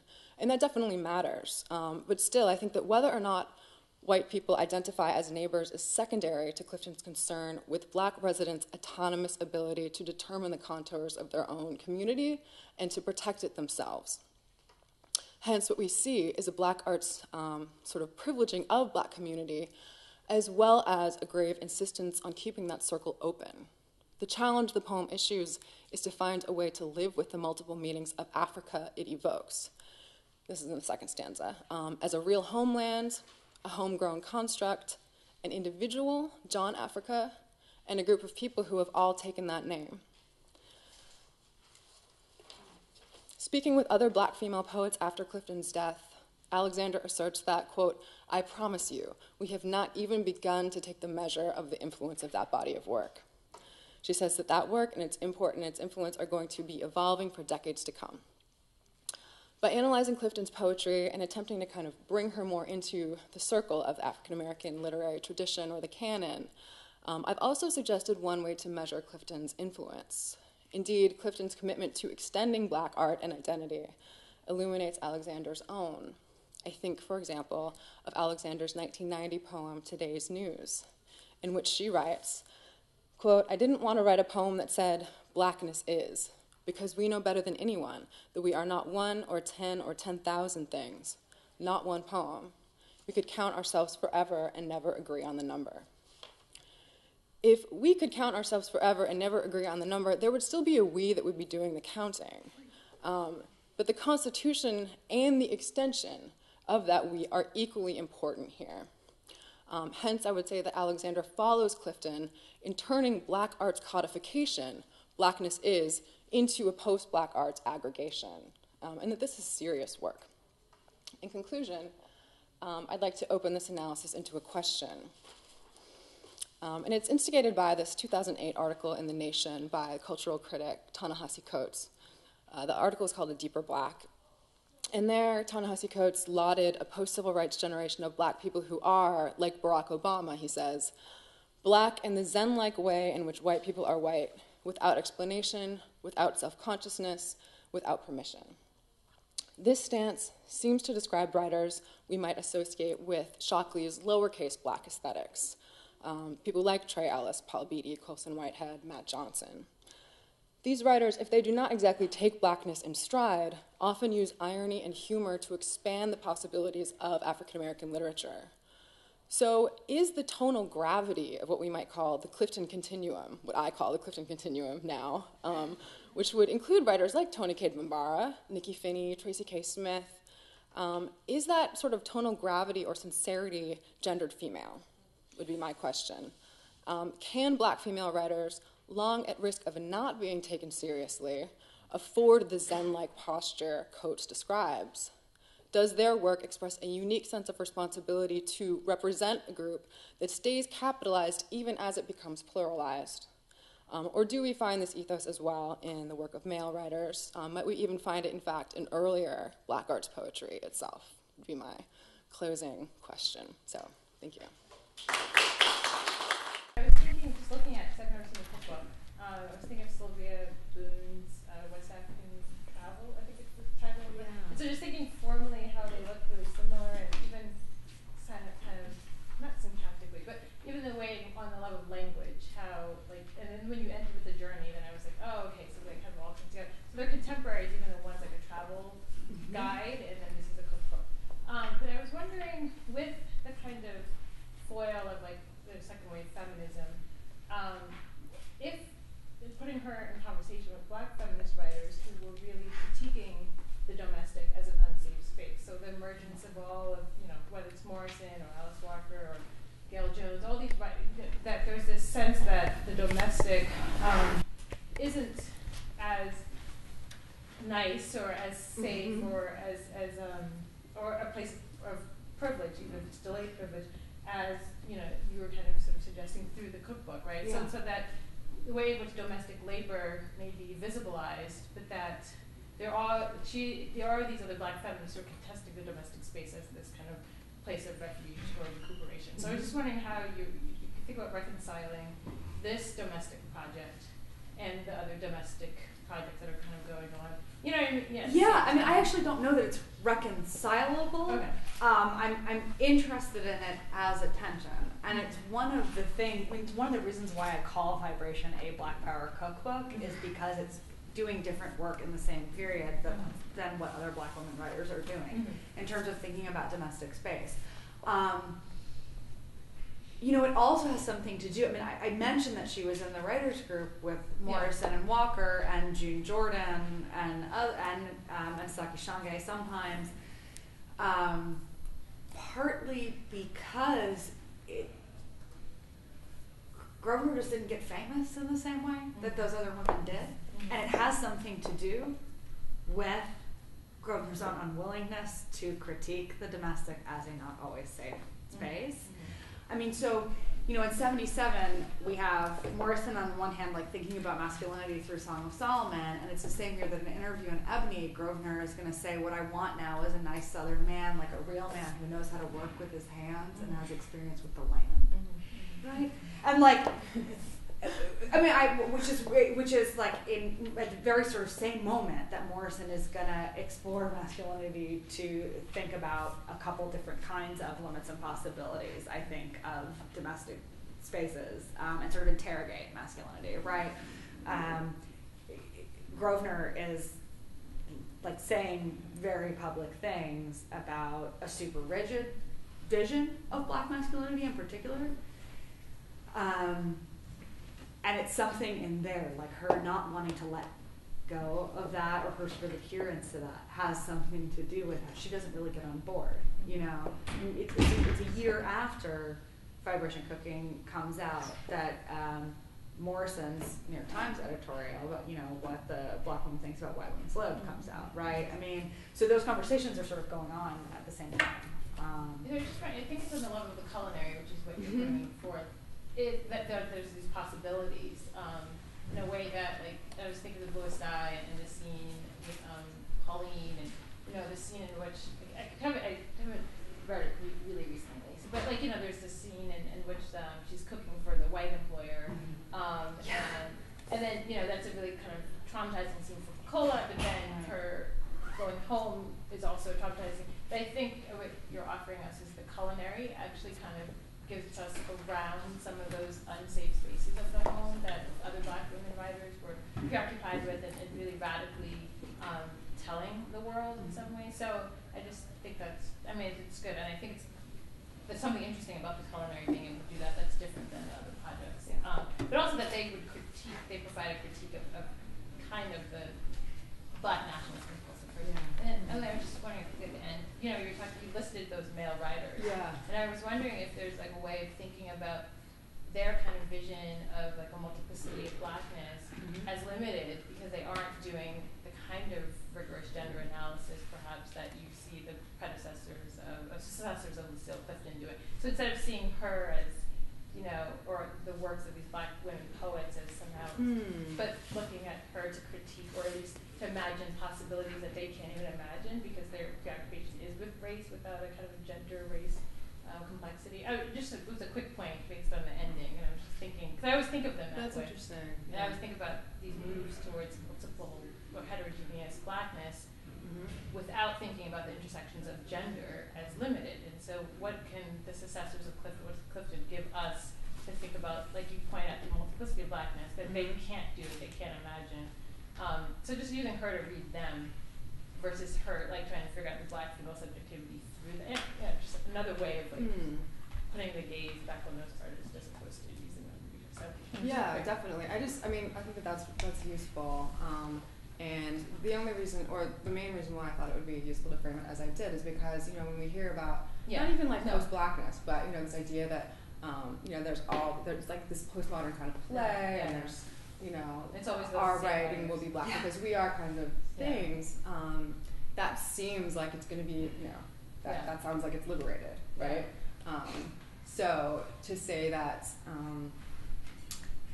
in fact, that very kind of play may be a Black male privilege seemed important, but I also hear what you're saying, that we could use that to also suggest that perhaps there's a limitation in the work of contemporary Black male writers in not thinking through both race and gender. Thank you. Well, I just wanted to add that some of the complexity about the domestic space is the impetus behind the workshop in the series that we had talked about. So that's that ambivalence and, you know, safe, not safe, who's it safe for, and where is home is really, really part of what makes our group coherent. So I'm really glad that you picked up on that. Another little piggyback on that too, that to me brings together your paper and Eve's a little bit. I mean, there's tension between the domestic and the cosmopolitan a little bit, because at the same time she's writing, her writing expands the domestic space, like through the domestic art of cooking, and I saw that same kind of regional cosmopolitan tension in your work. Yeah, I think that's a really good point, Jen. And while I was listening to your paper, I think that, and this sort of speaks to what you're saying, Salamisha, that there's a way in which she seems to embrace the possibility of a kind of, not quite resolution, but an acceptance of a kind of, so the domestic, I really love that line where you read the list of, is it chapters or recipes? It's like sections. Sections. And so Brazil in the kitchen in a poem, and all of these things are kind of thrown in a pot, and they can coexist, and which is in a way not the opposite, not quite, but sort of my resistance to the ease with which they can be thrown into a pot. And for me, the tension is more interesting, and it seems that I would be interested to know if there's that tension. But I think if there's not, it must be purposeful, right? And I was going to say, when you get someone like Ntozake Shange, if I can cook, you know God can, it's really interesting to me because she's part of that same enterprise, which is to create a kind of diasporic culinary narrative that speaks to politics, that speaks to all of that stuff. But there's this, I don't know, for those of you who have read it, there's this one moment where she's describing fishing in, is it Jamaica? There's like a fish that both Jamaicans and, I want want to say, there's in Trinidadians, I don't know, there's a fish that both countries use, and they fight over who can claim this fish as their fish. And so she provides a couple of recipes from both of the countries in order to kind of bring them together or something. And to me, that's a kind of really diasporic, but a really disingenuous diasporic moment. And so I think that, the disingenuousness is really interesting to me, and it seems like she's participating in that. Or, I don't know. I haven't read the cookbook. Yeah, so I mean, I guess the two things to say, right? One thing I often say in these foodways work is that the melting pot is a spectacular failure as a metaphor for race and ethnicity in this country, right? And so gumbo is much better because you're meant to taste every single flavor. And a lot of these foodways authors turn to gumbo to express that distinctiveness of combination. And so, but Shanghai's If I Can Cook, You Know God Can is a direct descendant of vibration cooking, even though they're separated by almost 30 years. Grosvenor writes the introduction for Shanghai's cookbook. The kind of thing the play that I'm beginning to talk to you about, like with peacocks, am I supposed to make this recipe, right? And the kind of confrontation with history of Harriet Tubman ragu, I think if in I Can Cook, You Know God Can plays out as actual untranslatability of diasporic experience. So, If I Can Cook, there's a recipe shark with breadfruit. And you're supposed to use Girlie's pepper sauce. She doesn't tell you where you go to get it or what it is. The recipe starts by walk to the lower village pump if it's the right hour when you can get water. Like, at this point, right, like your own, as the likely reader of American English of this text, the steps of the recipe are untranslatable, right? I mean, you cannot perform the practice of diaspora as Shanghai outlines it in recipes. And I mean, I think that's actually about throwing that tension in your face. And that's kind of all over those recipes, and If I Can Cook. And I think Grosvenor opens up that possibility by saying, you may not be able to follow all my recipes. And Shanghai does it to a more aggressive and more distinctly diasporic degree.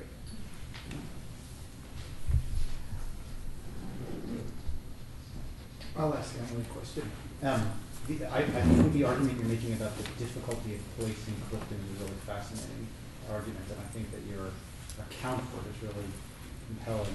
I'm interested if you could say a little bit more about the formal aspect of that difficulty in placing her. So you gestured briefly to the sort of difference between Morrison's maximalism and Clifton's minimalism.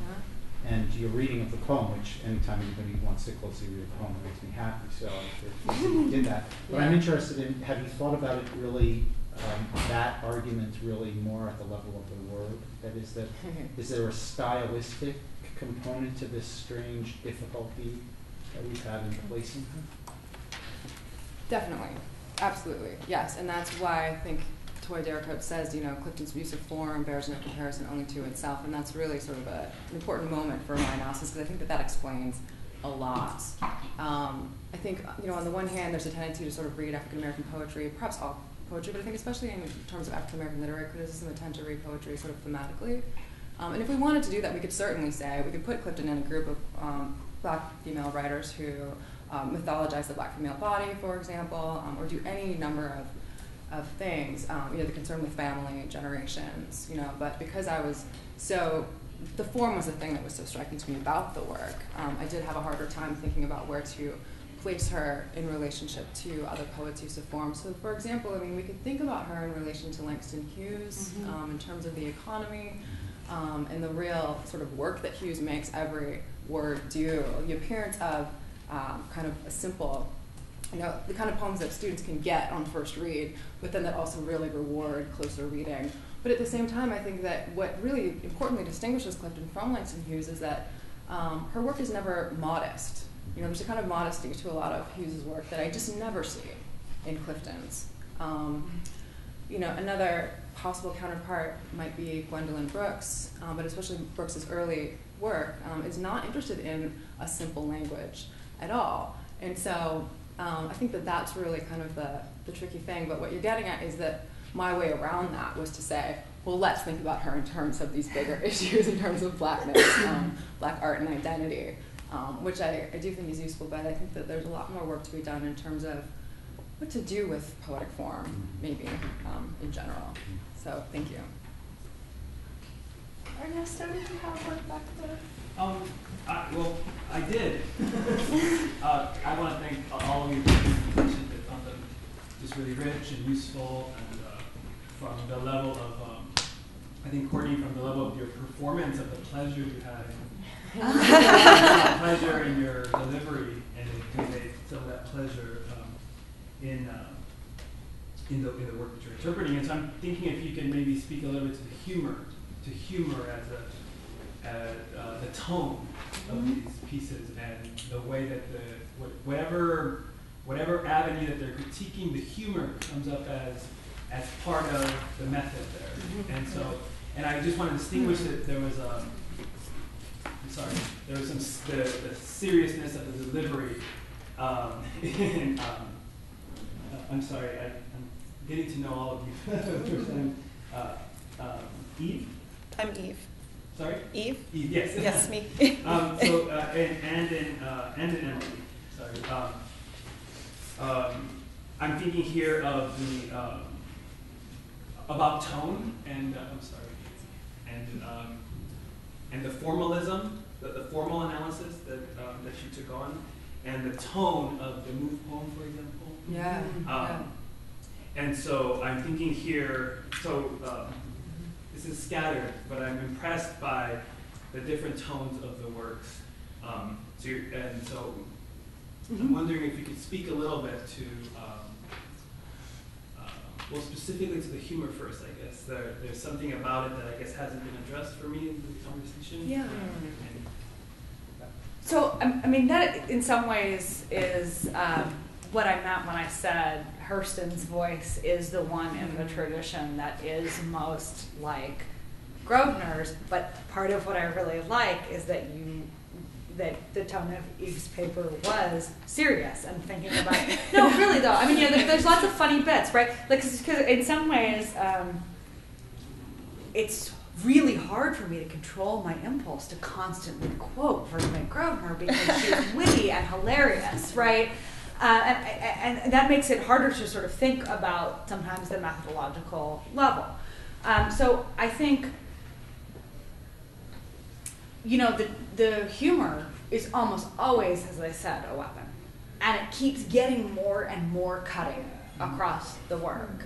I mean, did you ever tell of Aunt Jemima's old man, right? Is kind of like saying F you, right? I mean, that's like how it reads in all of these pieces that she's writing, especially in the 70s. So it's a kind of anger about social injustice expressed appropriately in a Black Power movement in a way that is, and maybe this is gendered, counter the other expressions of militancy going on in 1970. I mean, that's the work that the humor is doing. And I don't want to even say, I've had this one where I sort of thought about what the peacock recipe, like it invites you to laugh with her, but I don't actually think that's true. Like, it invites you to laugh, but there's a kind of assault that goes on in all of that humor, that's sort of what I think is important about it. It's not a Molotov cocktail, it's a joke about a Molotov cocktail, right? So that begins to think about some of the work that the humor does. And I think that's not always so different from Hurston. Just hearing you say that makes, just because I've been reading so much Chester Himes, which is all about the absurd and about the humor, and sort of speaks to the period, I think, out of which you guys are writing, and that there is a space, much more of a space for both the serious social critique and also the social critique at the level of absurdity and humor that I think the Black Arts movement and that post-Black Arts movement allows for. Because I think it's a little more dangerous with someone like Hurston, who's writing during the Renaissance under a patronage system, trying to establish herself as a kind of viable intellectual entity and also pay homage to the people about whom she's writing. And in a moment when minstrelsy is king, right? Or at least on stage, there's still that kind of shucking and jiving happening. And so I think that, I don't know, I want to say when you read something like Mules and Men and the stories and the characters that she creates in that ethnography, it is funny.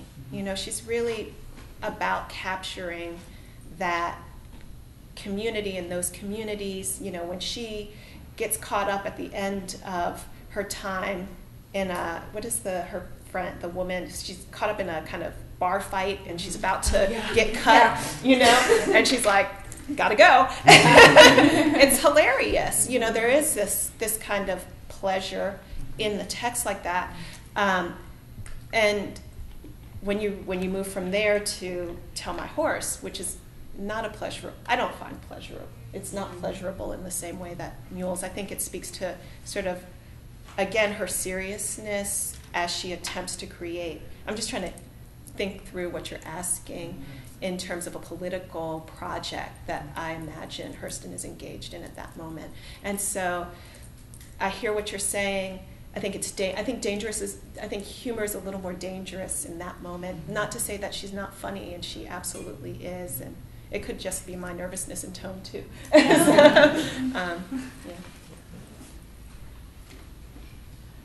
Yeah, I had a question for you. Thanks so much for the time for your papers, which was just fantastic.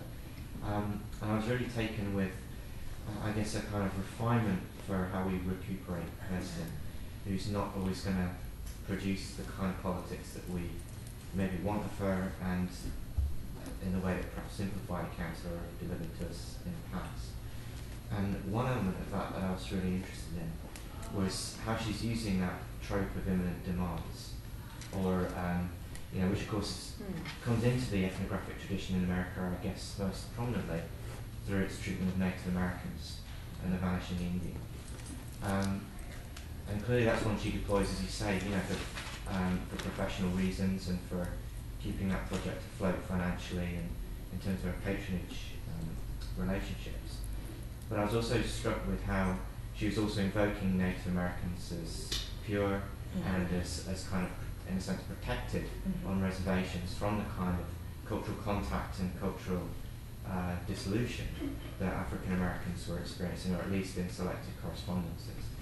So I just wondered if another kind of limit to Hurston was, in a way, how she's using Native American anthropology and ethnography as a foil, and were there other examples of how she's kind of invoking that particular body of ethnography, which so much of the theory of Bars kind of was derived from, and how she, you know, whether you think that that's another limit to Hurston's politics that we need to attend to. I think that's really, I hadn't thought of that actually, and as you pointed out, what's really interesting is that she turns the trope of the vanishing Indian into the trope of the vanishing Negro, really, right?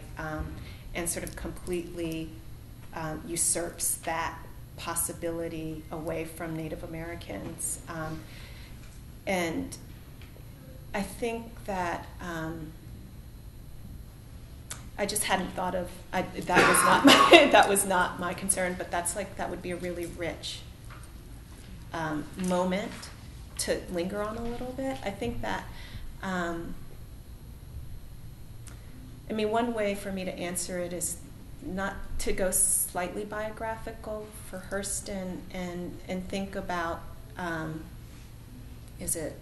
she's very much, again, compelled by someone like Boaz and Mason to perform a kind of relationship to Black anthropological collection that requires her to sort of, I don't know if it's make-believe that this stuff is, you know, you have to get in there and you have to extract it before it's all gone. And so I don't know if I think she would probably say, those people working on Indians, you can perform your own relationship to those people. And I think it's, you know, at the expense of, I think she's willing to sacrifice a lot of things and people for her own work, but I hadn't sort of considered that, I don't know. it's really interesting because Tuma does almost exactly the same thing in some of his letters to Waldo Frank. You know, he says, you know, the African American culture of the South is being lost, Right. and it's having to adapt to northern cities. Otherwise, it's going to go under in a way that the Indian has. But so he's you know, maybe it's slightly different. Yeah, I don't think that Morrison. I don't think that Hurston actually believes it. Mm-hmm. I think it's all performative. Mm-hmm. I think. I mean, I would argue that Toomer might actually believe it. I think it's part of it is about positioning his own work as well. Part As of it's, significant. You know, same patronage relationships and about getting placed in the right magazines and, you know, with the right publishers. Right. I think he says contradictory things at different moments. Yeah. So, but it's interesting that the same, in a sense, the same points, the same coordinates are at play, and in those works, in terms of ethnography, in terms of selling your work to various white industries. Right. And this idea of salvage, you know, this work needs to be done now. Yeah. To preserve certain cultural forms. Right. So, but I've never been able to quite figure out how it works with their relationship to Native American. Yeah. Don't you think that Hurston doesn't believe it about the vanishing Negro, but she seems to believe it about the vanishing Native American? I think that she might. Yeah. I don't know. I haven't thought about her relationship. Well, I think Boaz definitely believes it. Yeah. I think that there's a way in which it's pretty much a given at this moment in anthropology that urbanization is going to destroy some sort of authentic blackness, authentic Negroness, and that Native peoples are contained and managed in a way that the black community is not containable and manageable at this moment in time. So, yeah, I think arguably ethnography in the West is salvage ethnography at that historical moment. And one of the things that's really interesting for me about Hurston is that she's really the first autoethnographer. yeah, And she sort of sees this thing that postmodern anthropologists want to focus on. That is to say that the native ethnographer, or that ethnography is not something that's in a temporal preserve, that Right. it's in the present, and it's being made by the people who are the objects of ethnographic observation. and I wonder how much of that has to do too. I just don't know enough about Native American Native ethnographers to say it might be nice to if there are any at this moment in time, and what kind of work they might be doing in sort of documenting themselves. So maybe one place to look for answers here is her endorsement of the commercialization of New Orleans. We read the moments when she sort of kind of big ups that idea that we can mass produce some soap that we can put a label on that will make it seem like it's connected to African American folk practice, and that's something that is selling. Yeah. And that will create the kind of imaginative relationship to diaspora that she wants to endorse, basically. And I guess I'm wondering in asking that whether there isn't something also to say about Grosvenor and her difference from her contemporaries, that her willingness to kind of endorse a certain kind of commercialism Well, so I mean, when I'm talk about, I mean, if the longer idea of this project is that there's this opening chapter, Grosvenor Revolutionary Recipes, and there's a concluding chapter called Culinary Conservatives, which is about conservation, right? And so that's what I mean when they say, like, the Darden Sisters 1978 cookbook, Spoon Bread and Strawberry Wine. Each section is, here's great granddaddy Darden, on our father's side, and every 4th of July he would, and he faithfully read Booker T and pulled himself up by his bootstraps, and here are the 6 recipes that he used to make, right? So that is really about, that sort of bootstraps model. And then in some ways, Grosvenor's later much more successful cookbooks, which are released by KQED Publications, it's the PBS affiliate in San Francisco, where she does the America's Family Kitchen television show. It's Vertime Cooks in the America's Family Kitchen. Like, I almost only have to tell you the title to persuade you that it gets much more like selling the voodoo soap. But, and I mean, and in some ways, the Jessica Harris books complicate that too. I mean, they're much more The early ones, iron pots and wooden spoons, much more straight ahead recipes, and then High on the Hog from last year about African cultural tensions and Black American cooking. But it is about a model of conservation, preserving some kind of static idea of a thing that, whether it's Ghana, Trinidad, or North Carolina, looked exactly like this, and then sort of closing it into a recipe form and historical narrative so that it is purchasable. Mm-hmm. So that kind of migratory impulse that I'm talking about has like massive dangers of like crossing, racial, gender, historical, economic, and geographic lines as well, right? Does that make sense? So I mean, the kind of challenge that I'm saying that Shanghai would present to us, where there is no lower village pump or girlies pepper sauce where you are, like it's the problematic counterpoint to think that I can make, hoodoo was just the national dish of the Garifuna, right? That I can sort of sit down and make that and thus experience what it means to have been part of that group of people, right? And in some ways, that's like what you're getting sold. So that's like the dangerous side of the coin in that other tradition that I've not quite fully begun to figure out where it goes. Where does stand on that, the commodification of ethnicity? I don't think just like that. I mean, that it could be sold to white people to just, okay, I'm going to go become. Well, I mean, there's a whole chapter in Vibration Cooking about an actual experience where she traveled to England and told everybody that she was a West African princess and dressed up, like wrapped herself in kente cloth and a jelly and wandered around London and was written up in the newspapers and wined and dined left and right. So it's a good time. It's commercially viable. Yeah. I mean, a sucker born every minute. Yeah, exactly.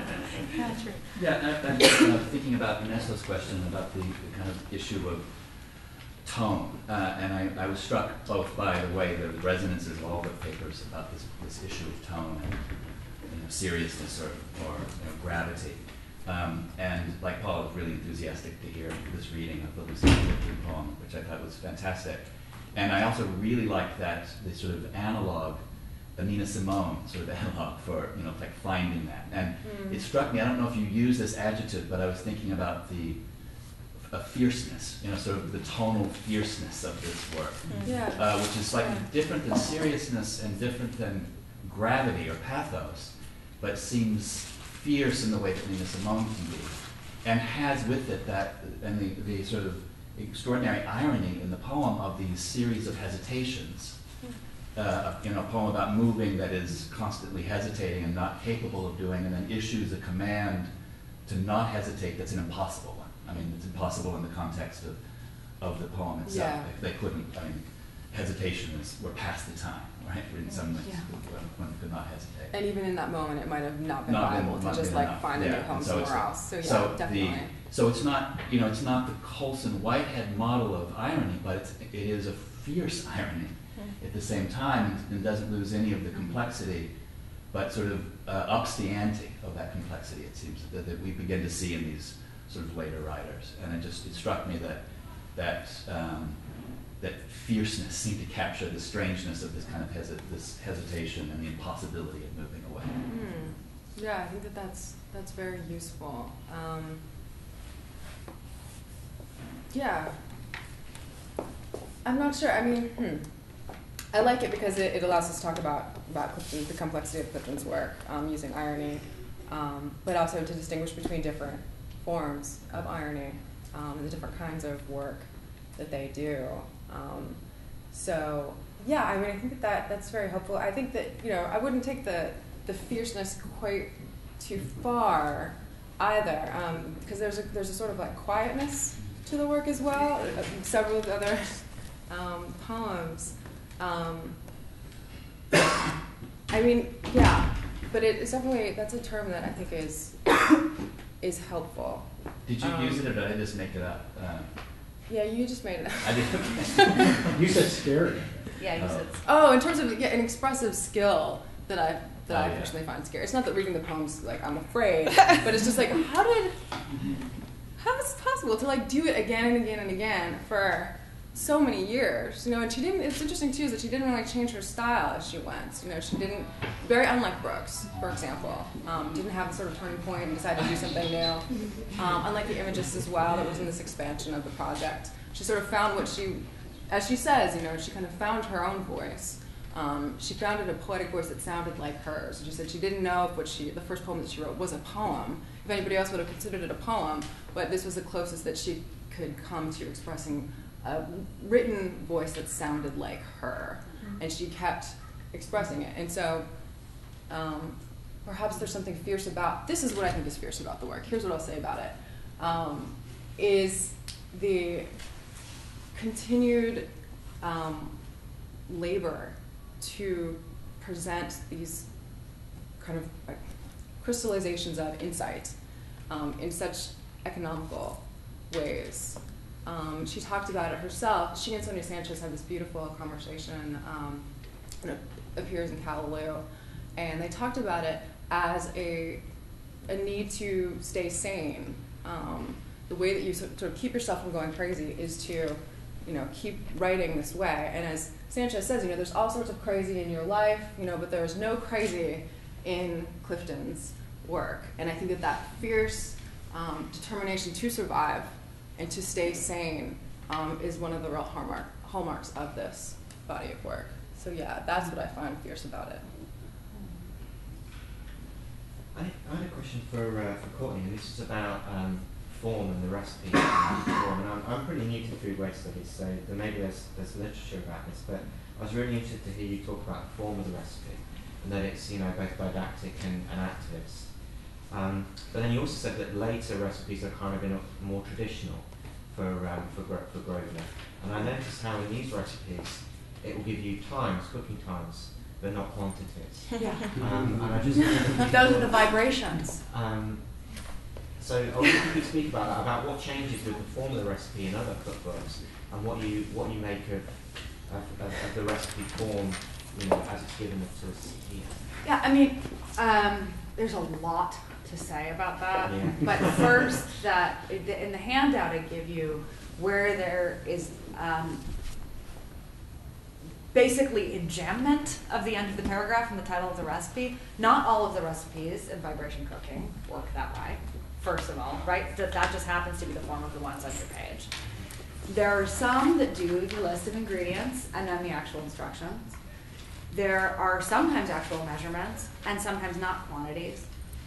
And the notion of vibration is, in the vibration cooking, is like improvisation in jazz, which is that you better come into the room with a whole skill set already if you think you're going to do this, right? This is not a spontaneous culinary or musical skill, but it also signifies on or masquerades as nodding at stereotypes about certain things that are natural to African Americans or Black women. So that's part of like the way that that quantity stuff or lack thereof is signifying.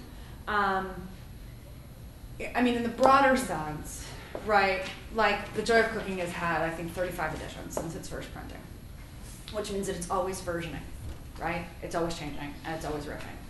And it's changing and versioning in response to people who are practicing the text in the world.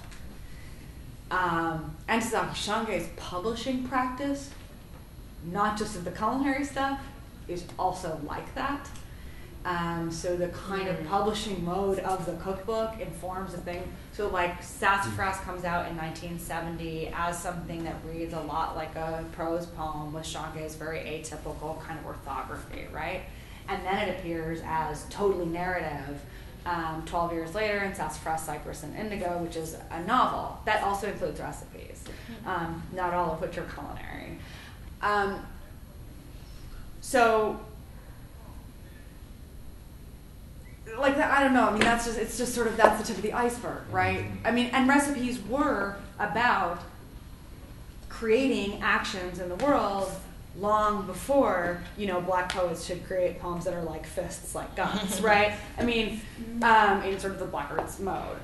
So yeah, I don't know. That's just the beginning of it. I wonder if it has something to do, Matt, right, with the question or the comment that you made regarding commercialization, right? So that this earlier version, Vibrations, is a cookbook that sort of resists form because it has a certain politics it's trying to enact, whereas later cookbooks conform because there's money to be made through commercialization. You know, next thing you know, you're on TV, Right. hosting a cooking show. So, you know what I mean? So that there's Around London, right. You know, We're just and Nigerian. And I think it speaks to Emily, what you were saying about sort of transitional moments between a Black aesthetic and a post-Black aesthetic. That I think when you look at people's, you know, oeuvre, whatever, when you look across time, different moments call for different texts. And the stakes are different depending on when you begin and where you are at the moment. And can I just say, Courtney, the joy of cooking is the least joyous cookbook. I mean, and the history of how the joy of cooking came to be is also a totally separate and fascinating one. And it's as far as standardized cookbooks that people use across kitchens, it's the least experiential in its original publication. Like as far as whether the recipes were actually practiced or collaborated, which is fascinating, right? Like for this conversation, that's also super interesting. Right. And in fact, like of sort of highly distributed standard cookbooks, James Beard's American Cookery is the one that is more like the African American foodways tradition. Sometimes you get the list on the side column, sometimes you get the list at the top, and sometimes the list is part of a run-on, and then it tells you if you want to add apples to this pie, here's a separate paragraph for how to do it. You know? It assumes See, like, that so much. totally makes sense to me. Yeah. To you it does. I mean, I would never know what to do with a cookbook that actually gave me quantities. I wouldn't know what to do with them. I would ignore it, actually. But that's the form about what needs is the form needing, right? Right. No, I know Yeah. this is all English stuff. No, that's This is great. I just cook. Not just. Michelle's a fantastic cook. But I mean, I think this is great to analyze it. I love this didactic thing. Thank you. Can I just emphasize again off of that point and the point that Mark made, which is the thing I said to you before, but I wanted to share, which is the way in which the recipe evokes the manifesto and the notion of enacting something with a set of commands or instructions. Well, I mean, in Antisaki Sassafras, Cypress, and Indigo, there's a recipe for marvelous menstruating moments, right? It's a manifesto about how to raise a diverse and beautiful body of young girls where you're celebrating their physicality. And it's in a recipe format with ingredients and instructions.